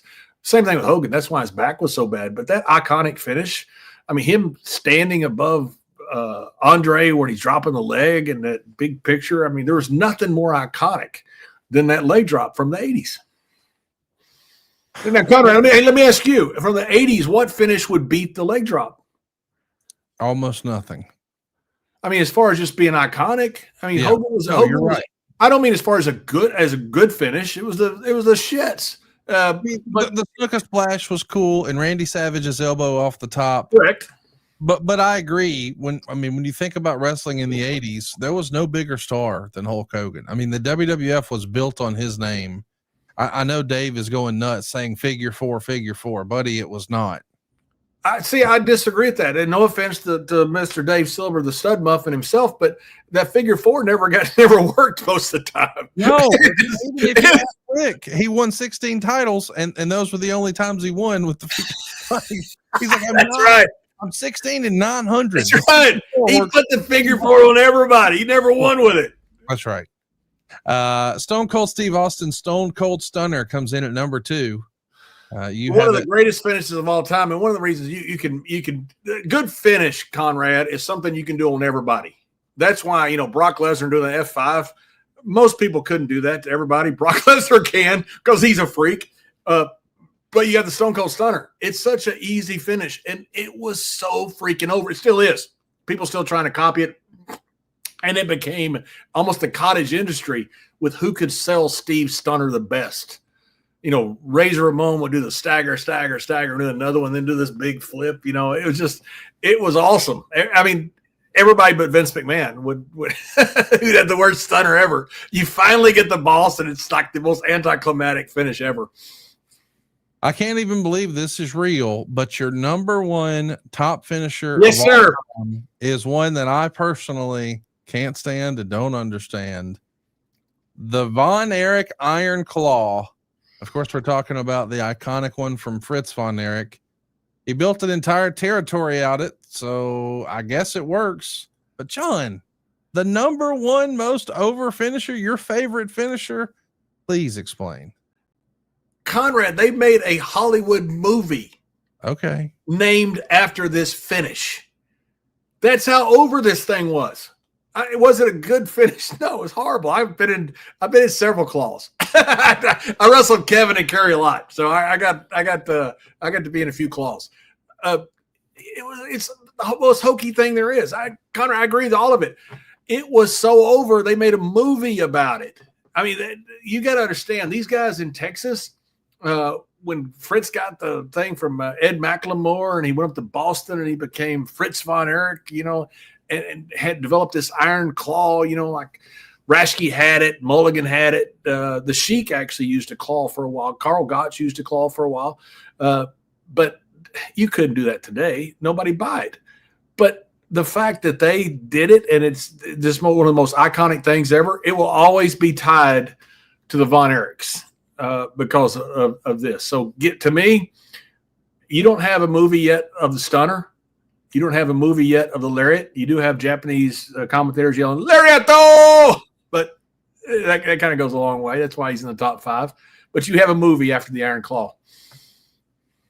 Well, boys and girls, we want to hear from you about what your top 5 finishers are. Drop them in the comments. I can't wait to hear some of your criticisms because I think people are coming after you for Hogan's leg drop and certainly the Iron Claw. You might get a pass on the others, but I do want to mention before we wrap it up, you had some honorable mentions. Yes. You mentioned Ox Baker's heart punch, which we've talked about, an iconic character. I mean, he looks like he's right out of Central. Oh, over like crazy. And then you also listed another old school one. You have a flying tackle down here? I got to hear about this. Yeah, Gus Sonnenberg.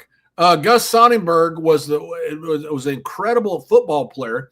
And during the Depression, Gus Sonnenberg came along. They had a big screw job in 1925. It was Wayne Munn and Stanislaus Sabisco. You had Strangler Lewis that was bringing in Wayne Munn, who's this big, good-looking football player, 6'6", good-looking guy, but he wasn't a shooter. He wasn't a wrestler. And Stanislaus Sabisco came in, took advantage of him, was paid off, and it killed the match that they were going to build between Wayne Munn and Strangler Lewis. There were lawsuits going back and forth. It really hurt the business. And you had Londos was getting popular at that time, but along comes Gus Sonnenberg.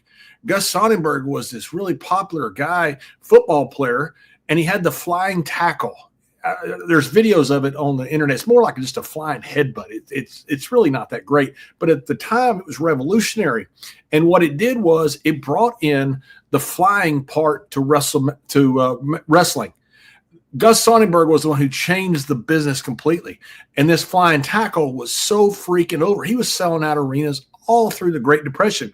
What happened to Gus Sonnenberg was they did an expose on him, and they found that he was wrestling John Hawk in Dallas and then wrestling JBL in New York. And then he was wrestling Vampiro Americano in LA, and he's wrestling Death Mask in San Diego. Then he's wrestling another one of my iterations that didn't work, Bradshaw, somewhere else.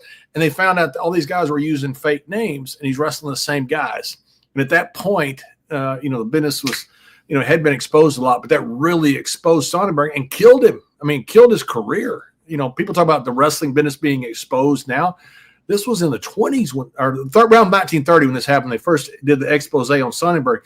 Absolutely killed him. Then Londos came in right after that and had his second run. And he was, bigger than ever. But Gus Sonnenberg changed the wrestling business with the showmanship. He wasn't a shooter, was not, a tough guy, played football, big, tough, strong guy. You saw a picture of him. But he absolutely changed the wrestling business. And because of that, I give him honorable mention for the flying tackle. Yeah, he was active from 1928 to 1942. So you're getting some knowledge here today on Something to Wrestle. You also list Ed Strangler Lewis's headlock. I got to hear. That's right, Ed Strangler Lewis. You look at any of these old pics, like with Jack Dempsey, like with the old Bronco Nagurski, with any of these old fighters that came along, they all wanted to be put in a headlock by Strangler Lewis. He worked the headlock into people believing that was a huge submission move, and he'd work it the whole match. Strangler Lewis was one of the great draws from 19-teens to into the 1930s. He finally had the big match with Londos and put Londos over, and that catapulted Londos to this superstardom. But Strangler Lewis was the guy, man. He was the guy all during this time.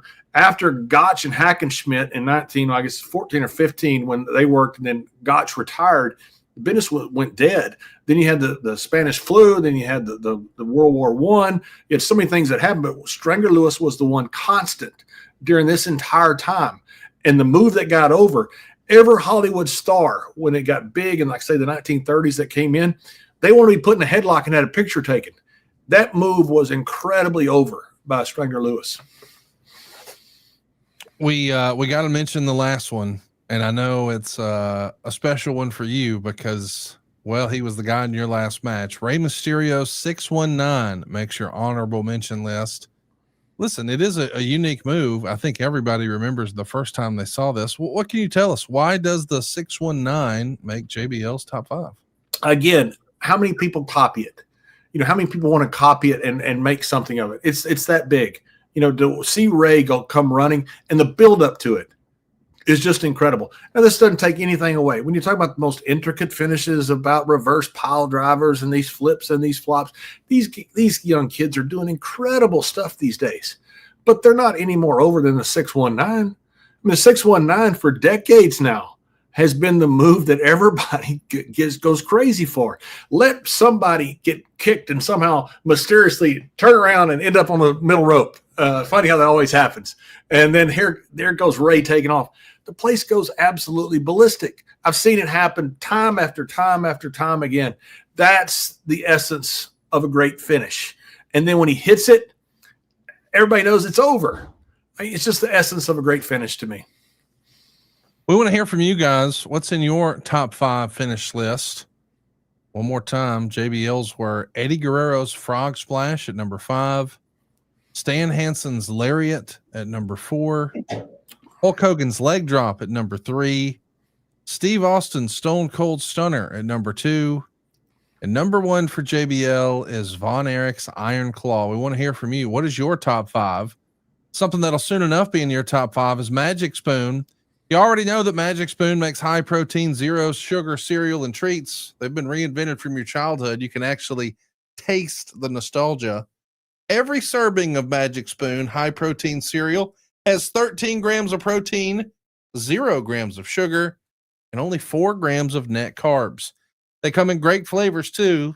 Fruity, cocoa, and frosted. My favorite, unbelievable, chocolate man. And actually, Dave Silva says if you combine the chocolate with the peanut butter, it tastes like a peanut butter cup. But the high protein treats, this is my go-to, man. They're crispy, they're crunchy, they're airy. It's an easy way to get 12 grams of protein on the go.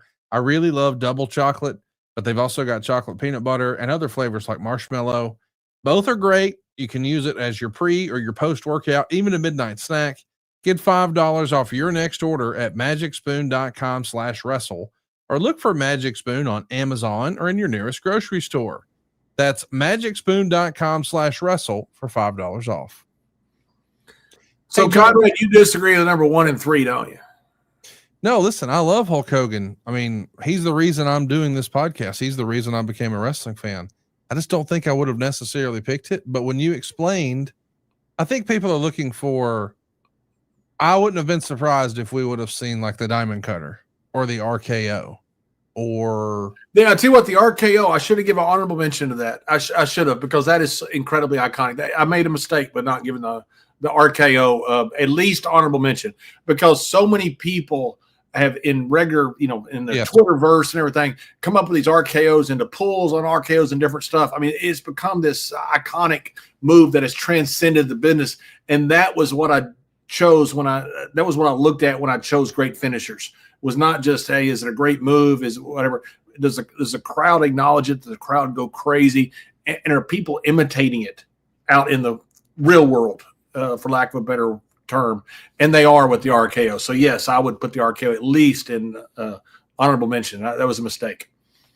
I think some people are going to look for power bombs and choke slams and high risk maneuvers, things like that. One thing I would have been surprised that wasn't here, I just would have assumed that Jake Roberts' DDT. I know you were talking about iconic finishes of the 80s, and that's obviously not nearly as famous as Hulk Hogan's, so I give you that one. Like, if you're just looking for what everybody knows, they know that one. But in the confines of wrestling, man, nobody kicked out of Jake's DDT. Guys were giving Jake a hard time one time backstage, and they go, was there your DDT and every other DDT being used every other match? And he goes, mine beats people. I said, that's a great answer. And that's another mistake. That is another, that should have been at least honorable mention. Jake's finish. So many people talk about the Snake's DDT just in regular culture. It's transcended the business. And by the way, the first choke slam was Yusuf Ismail, the Terrible Turk, around the 1890s. Used to grab a guy with one hand and would end up choke slamming him in those hard-ass rings back then. Hey, let's talk about something that was hard to see online over the weekend. I'm talking about the rabid fans in France. I saw CM Punk and even Rhea Ripley, and perhaps there were others, take to social media to kind of complain about the way they were being handled. Rhea Ripley is complaining about fans mobbing her. She's trying to get into an Uber in Paris. She tweets, "No means no." She wrote, "Remember, we're people. Do not swarm me or anyone like a pack of rabid zombies. No one should ever be pushed up against an Uber driver's door and completely mobbed like I just experienced. Use common courtesy and humanity. No means no. WTF." There's actually a fan video here that I want to show you. I don't know if you saw this. Let's take a look. Calm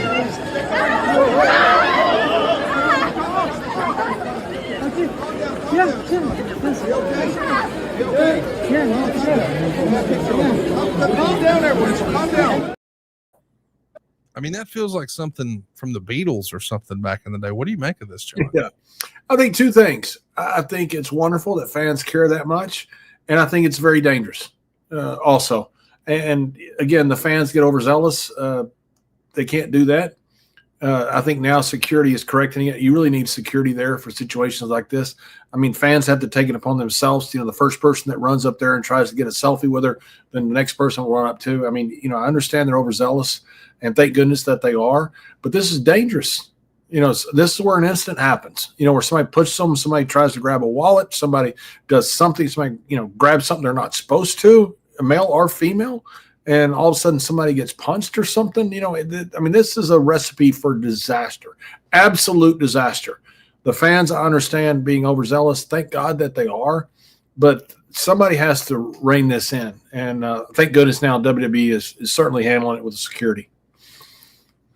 You know, you were at the company at the height of their popularity. You know, you think about the height of the Attitude Era, the APA were over like Rover.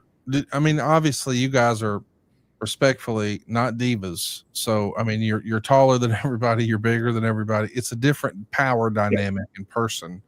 But did you experience any sort of chaos like this when you're just trying to travel? Do any stories pop to mind? Even if you weren't necessarily affected, you saw others who may have been?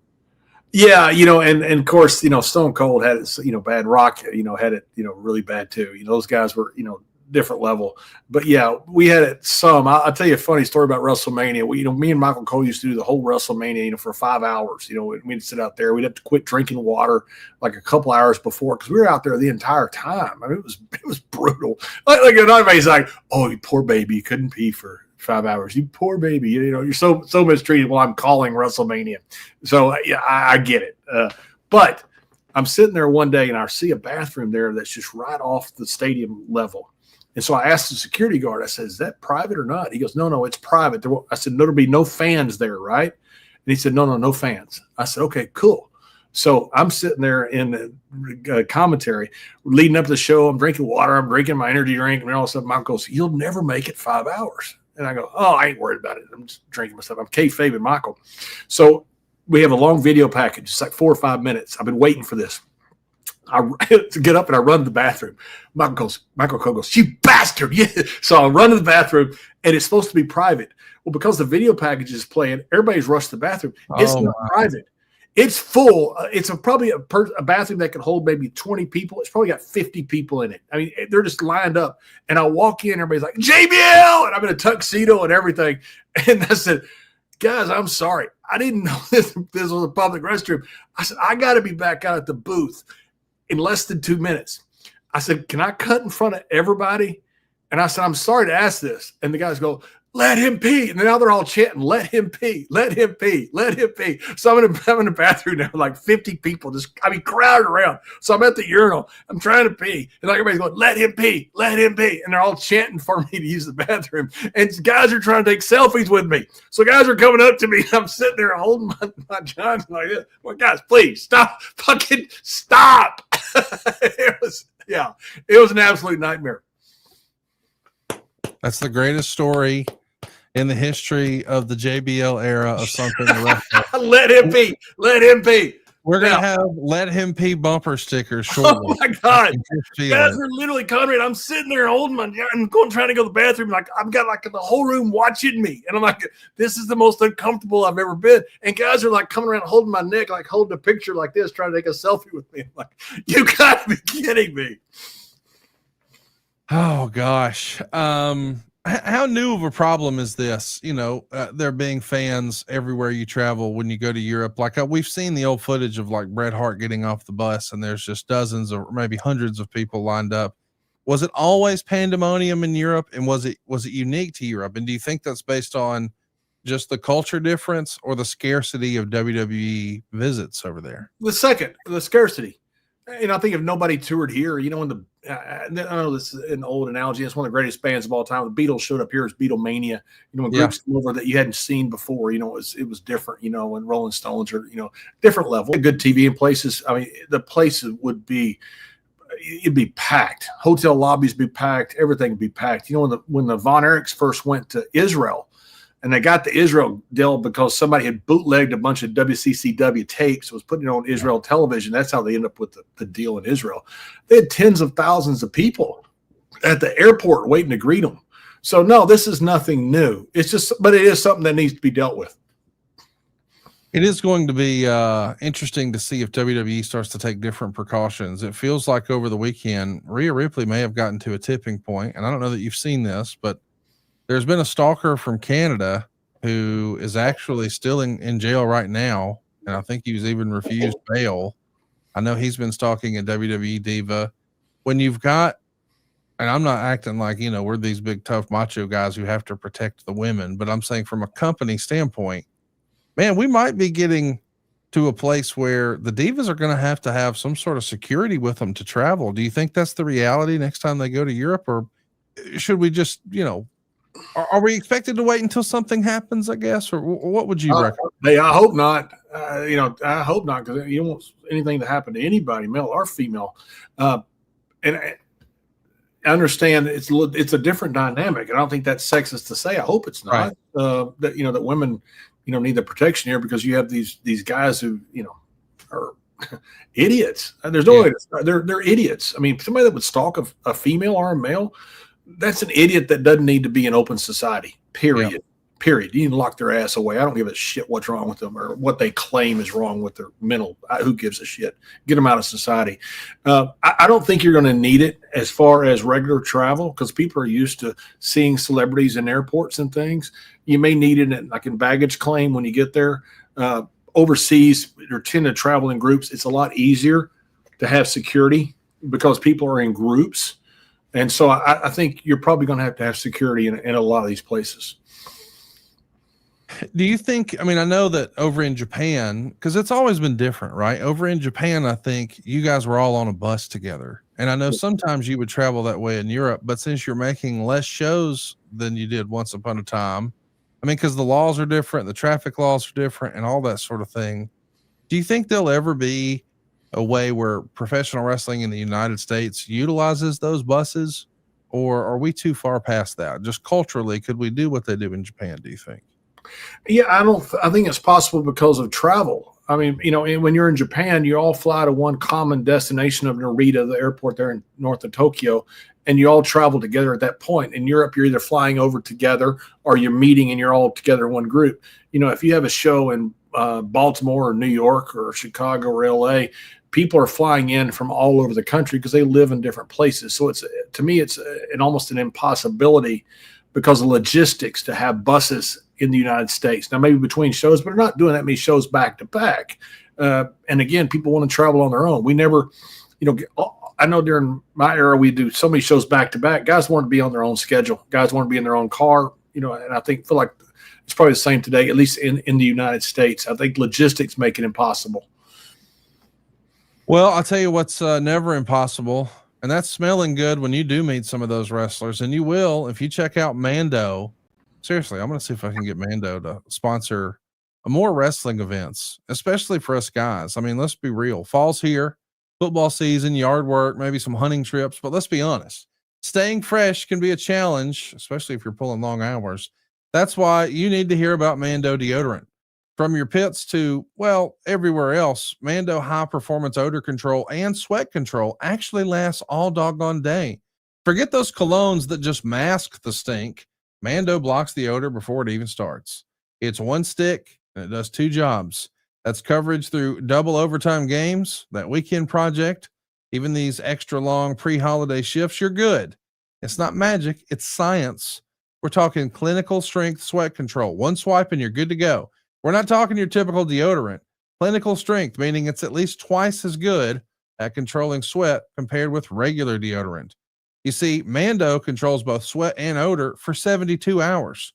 In fact, after just 12 hours, underarm sweat has been reduced by 92%. That's right. This Mando stuff really works because Mando's been deodorant that has been re-engineered to stop odor before it even starts. How about this for some numbers? 100% of the study participants experienced all-day odor protection. 100%, meaning it works every time. And Mando is loaded with premium ingredients.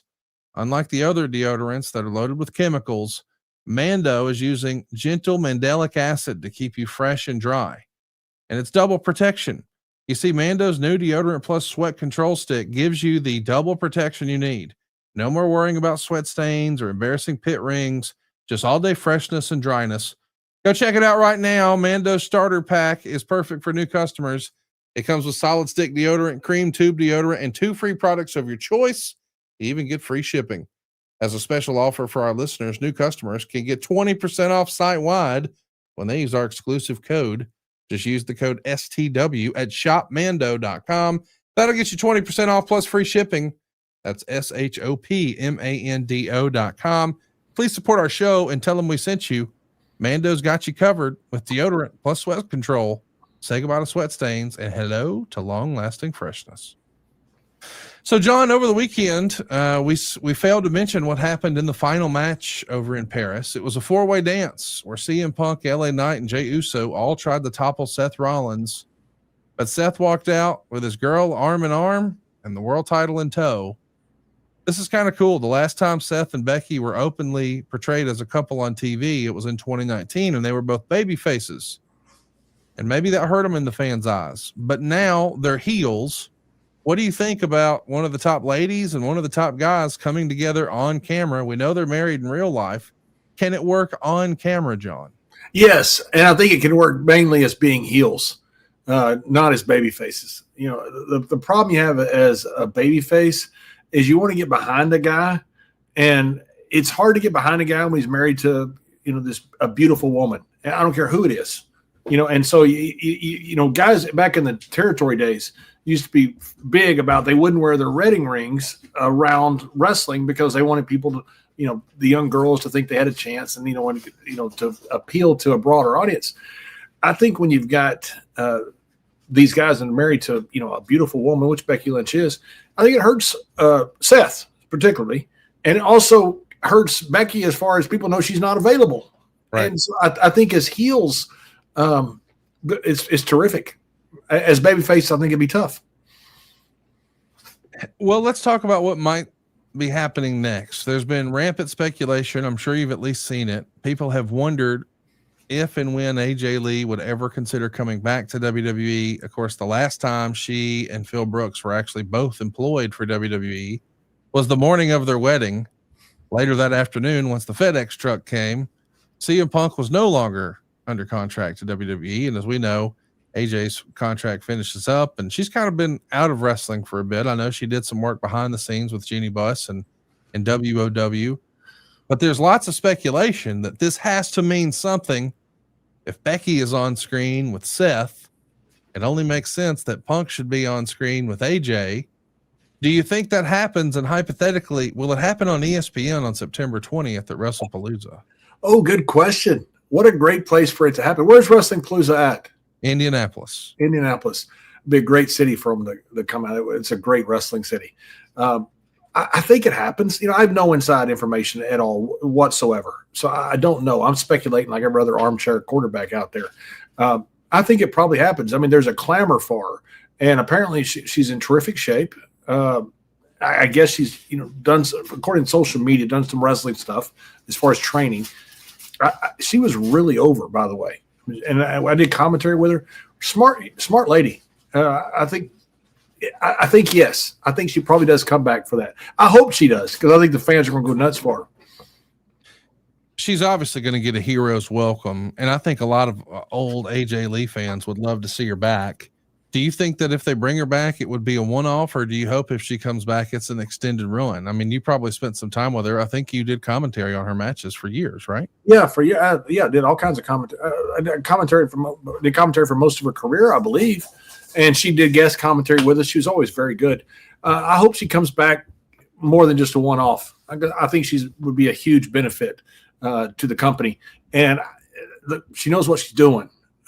She's good at entertaining. She's really good at her character. She was really good in the ring. I think she'd be a huge asset to WWE. I gotta ask, did you ever have an opinion on wives in wrestling? I know that sounds silly because we're talking about 2 full-time male wrestlers and 2 once upon a time full-time female wrestlers. Becky still is, but AJ's kind of been on the sidelines. But I think there's an old famous quote that has often been attributed to Rick Rude. Hey, you don't bring your wife around the business. And they would cite other examples, and we don't have to name names. You're probably thinking the same ones we all are.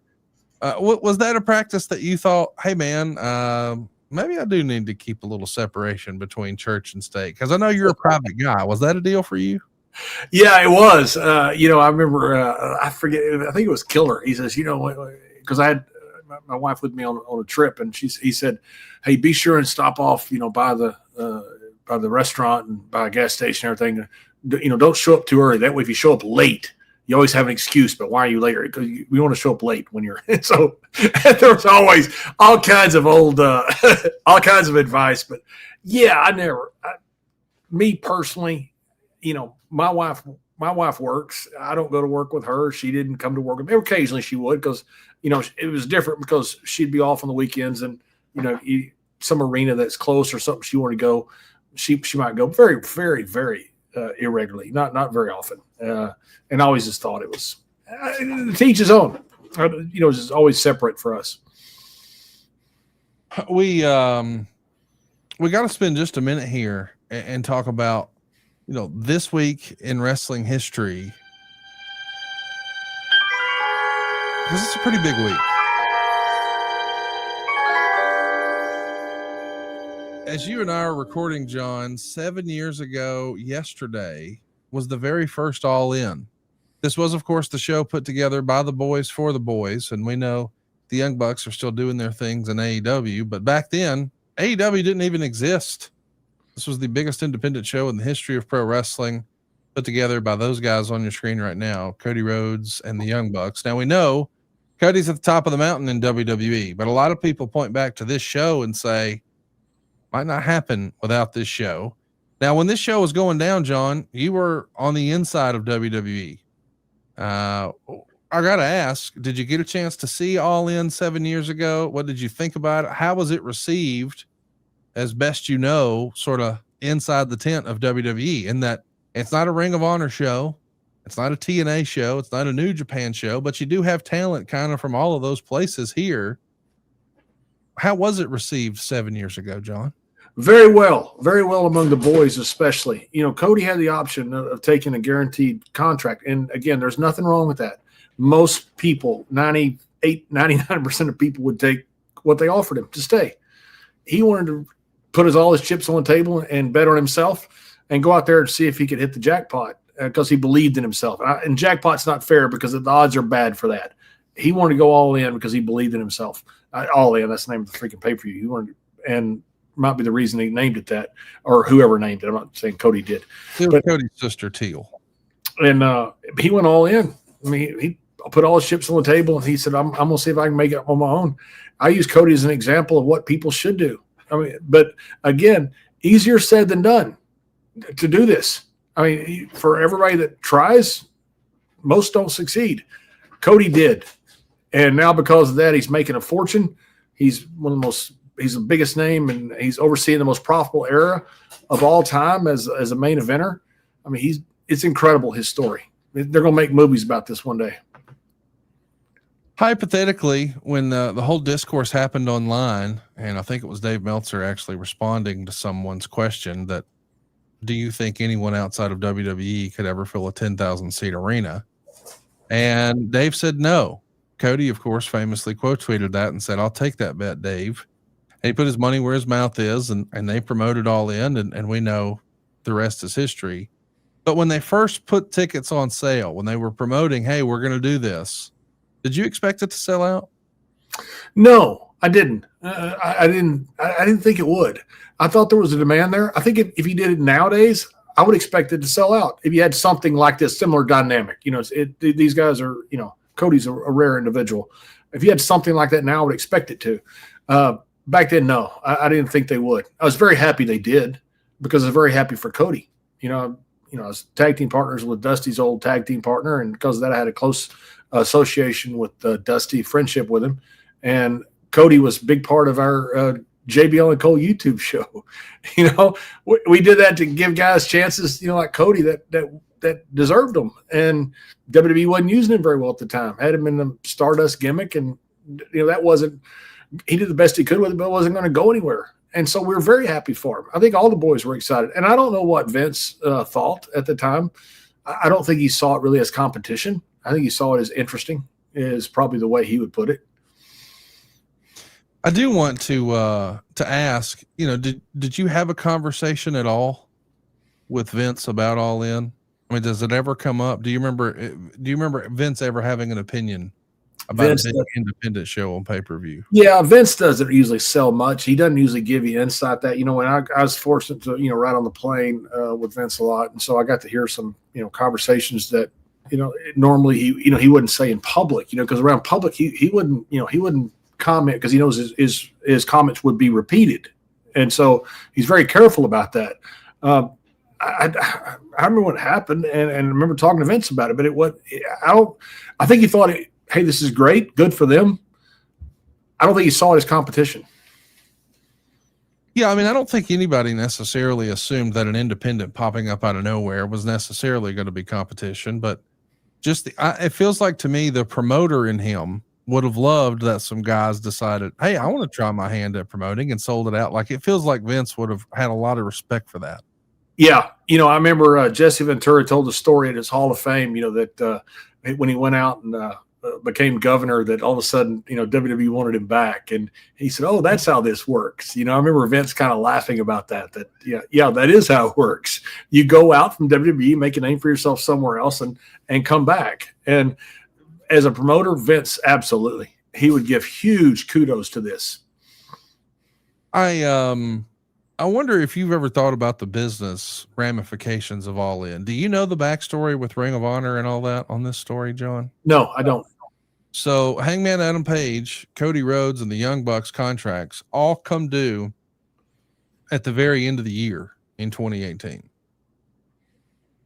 And Ring of Honor agrees to let these guys run a show and use some of their production and all of their staff to make this thing come to fruition.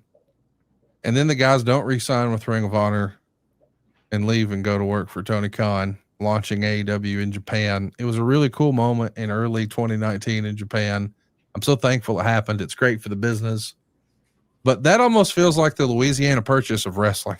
Doesn't it? What? You're just going to let them do this and build all this value for somebody else, and they're going to leave, and they're not even on paper? That should be studied, I think, in pro wrestling. Yes, it should. I mean, there are some things that are done that just sometimes make no sense whatsoever. And that is one of them.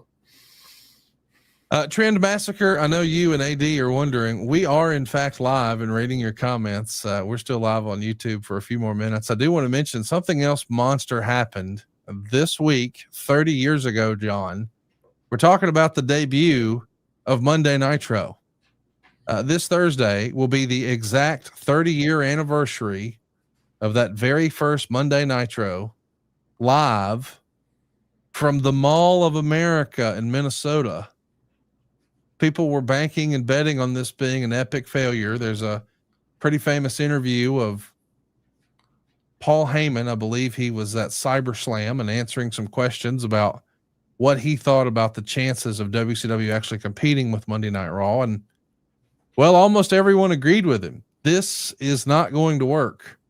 And boy, did it. But I'm curious, if you think back to yourself in 1995, I think you were in Europe working for Otto Wanz back then. How do you receive the news that Nitro is going to be live? There's going to be a new live WCW show, and it's going to be heads up with Monday Night Raw. How were you receiving that information 30 years ago? And this was the one that Luger debuted on, right? That's right. Yes, sir. Yeah. So we were talking more about Luger, back then as far as debuting, because we thought, hey, they're doing something here. They've got something. And look, when in the early 90s, if you'd have said WCW was going to compete with WWE when they were losing millions of dollars a year, you would take the bet they'd be bankrupt by 95, not launching a new show. And along comes Eric Bischoff, and he changed everything. I mean, Bischoff, it changed the whole wrestling landscape. I remember in Europe when they said they're going head to head, we were all thinking, why in the world would they do that? There's 6 other days of the week. Why would they go head to head? It created the biggest boom in wrestling, at least up to that time, and certainly since until today, of all time, by going head to head. I mean, you'll never see anything like this in television again.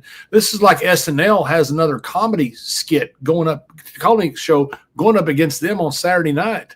I mean, our Monday Night Football has another football league going up against them, or basketball. I mean, and it's a zero-sum battle. I mean, I think people knew at the time that one company was going to go out of business and one company was going to stay. I think nearly everybody knew. And there were people that didn't know which one, especially when WCW was killing us, which one would go out of business. But there's never been anything like this in television before, and there will never be anything television after that's going to happen like this. Did you think this meant a potential opportunity for more guys to get jobs? I mean, that's got to be what guys in the business are thinking, right? Hey, they're going to be hiring guys. Absolutely, you have to, because you're especially you're adding so much content. They already had the 6:05 show on Saturday. Now you're adding another 2 hours or whatever it was they started with on Monday night. They started with 3 or 2, whatever it was. I mean, this is a full extra, almost at least half extra roster that you need to run this. So this is a lot more jobs that are coming available. And all of a sudden now you have TV contracts. And so money was getting better.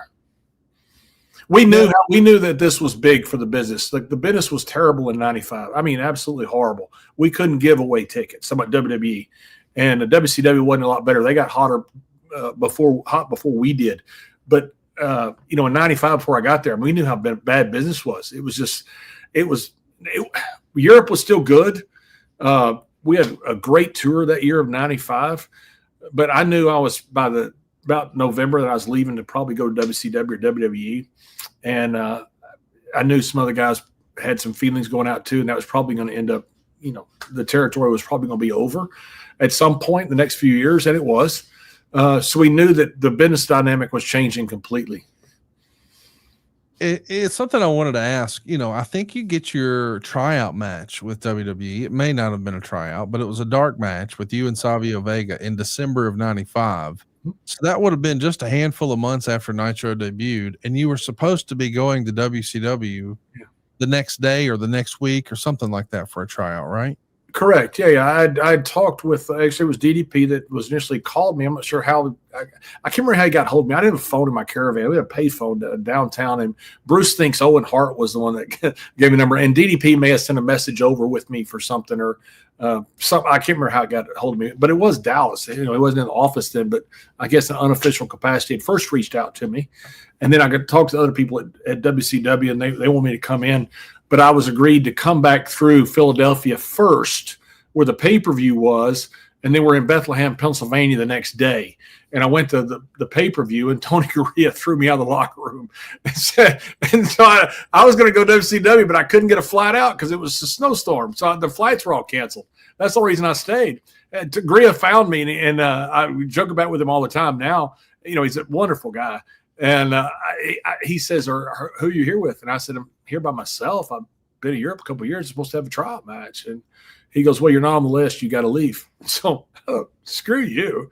I grabbed my bag, left. I went to the airport, and I was staying by the airport. And I tried to change my flight, and I couldn't because of the snowstorm. That's the reason I went the next day. Drove the next day up to Bethlehem, and right before I went out, Dutch Mantell said, hey, can I go out with you? Because he didn't have anybody to go out with anymore. The Harris boys, I guess, had taken a hiatus at that point. And I went out with Dutch and Savio. When I came back, Vince didn't see it. I went to the dressing room. Nobody said anything. And I thought, well, I guess I'll go to WCW now. And as I went to take a shower, here comes JJ and Gerald Briscoe and told me that they wanted to sign me, that Vince wanted to meet with me in a few weeks up in Titan Towers. And so that's how the whole thing unfolded. And then Jerry made me call WCW from the payphone to make sure that I was canceling my trip because he didn't believe me. And Conrad's leaving the show because my story apparently is not very good. So it's just me and you, Dave Silva, now. So I can tell you that actually I've gotten a little bit of heat over this from J.J. Dillon's family, that J.J. hired me in a shower, which actually is true. But J.J. and I were not actually showering together. I was showering. J.J. was not showering. Neither was Briscoe, by the way. But he was in the area. That's right. He was in the area. Somebody like, you got a job showering with JJ? No, I didn't. We weren't showering together. I was showering, but he was in the area. Yes, I was naked. I did get offered a contract buck naked and wet and wet. I was wet also. Maybe you got a shower maybe you got the job because you showered. Didn't think about that, but there's always that possibility. Yes.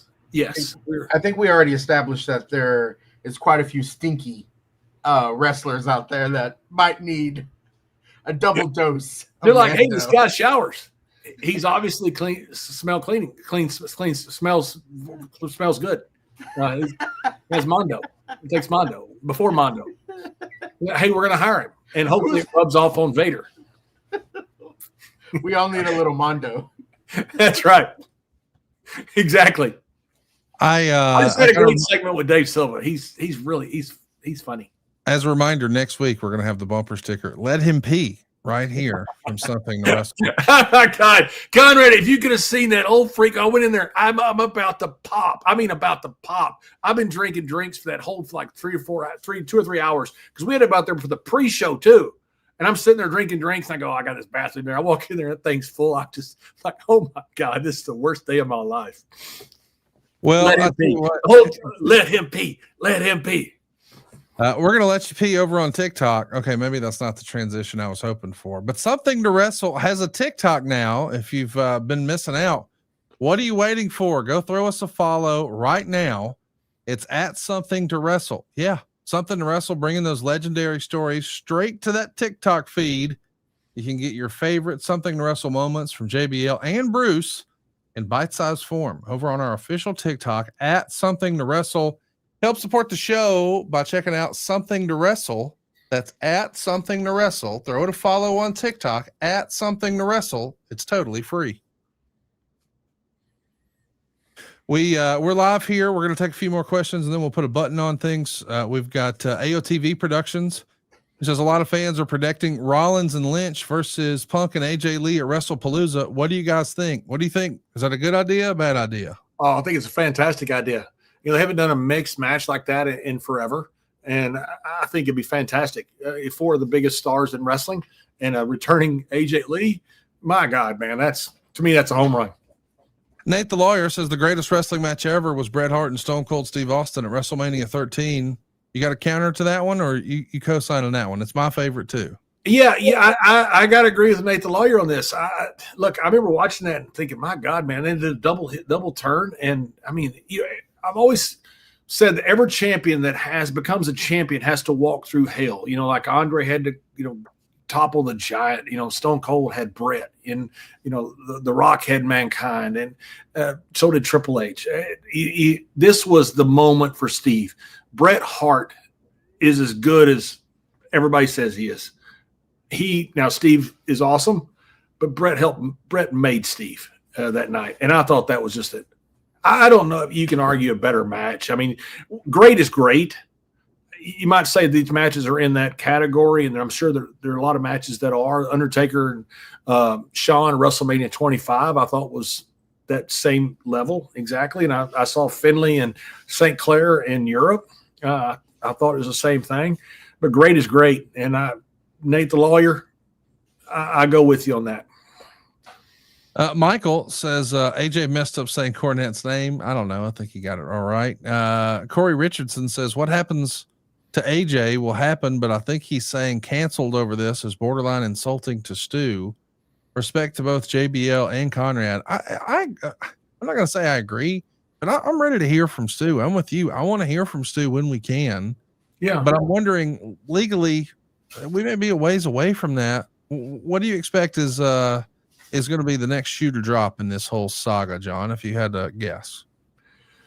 My guess is first they're going to decide, they're going to wait to see what the LAPD does, if it is the LAPD or if it's another jurisdiction, whatever the PD is, wherever they were. I think they're going to wait to see what the criminal case is and to see if there is one indeed being filed. And if there isn't, he's got a lot of medical bills being paid through the GoFundMe, but he may be upset, and I don't blame him for that if he is. And there may be a civil lawsuit coming out of this. Well, we'll keep a monitor on it. We will update you as we move on. I want to encourage you, if you haven't already, hit the subscribe button and turn on the notifications bell. Man, you never know what to expect. I mean, we've only had a handful of guests in the history of Something to Wrestle. We probably had our most controversial one ever today, and you could have been live and sharing your comments and thoughts. Don't miss us next time. Go right now to somethingtowrestle.com, hit the subscribe button, turn on the notifications bell. And I also want to remind you that next week we're going to be talking about neck surgeries.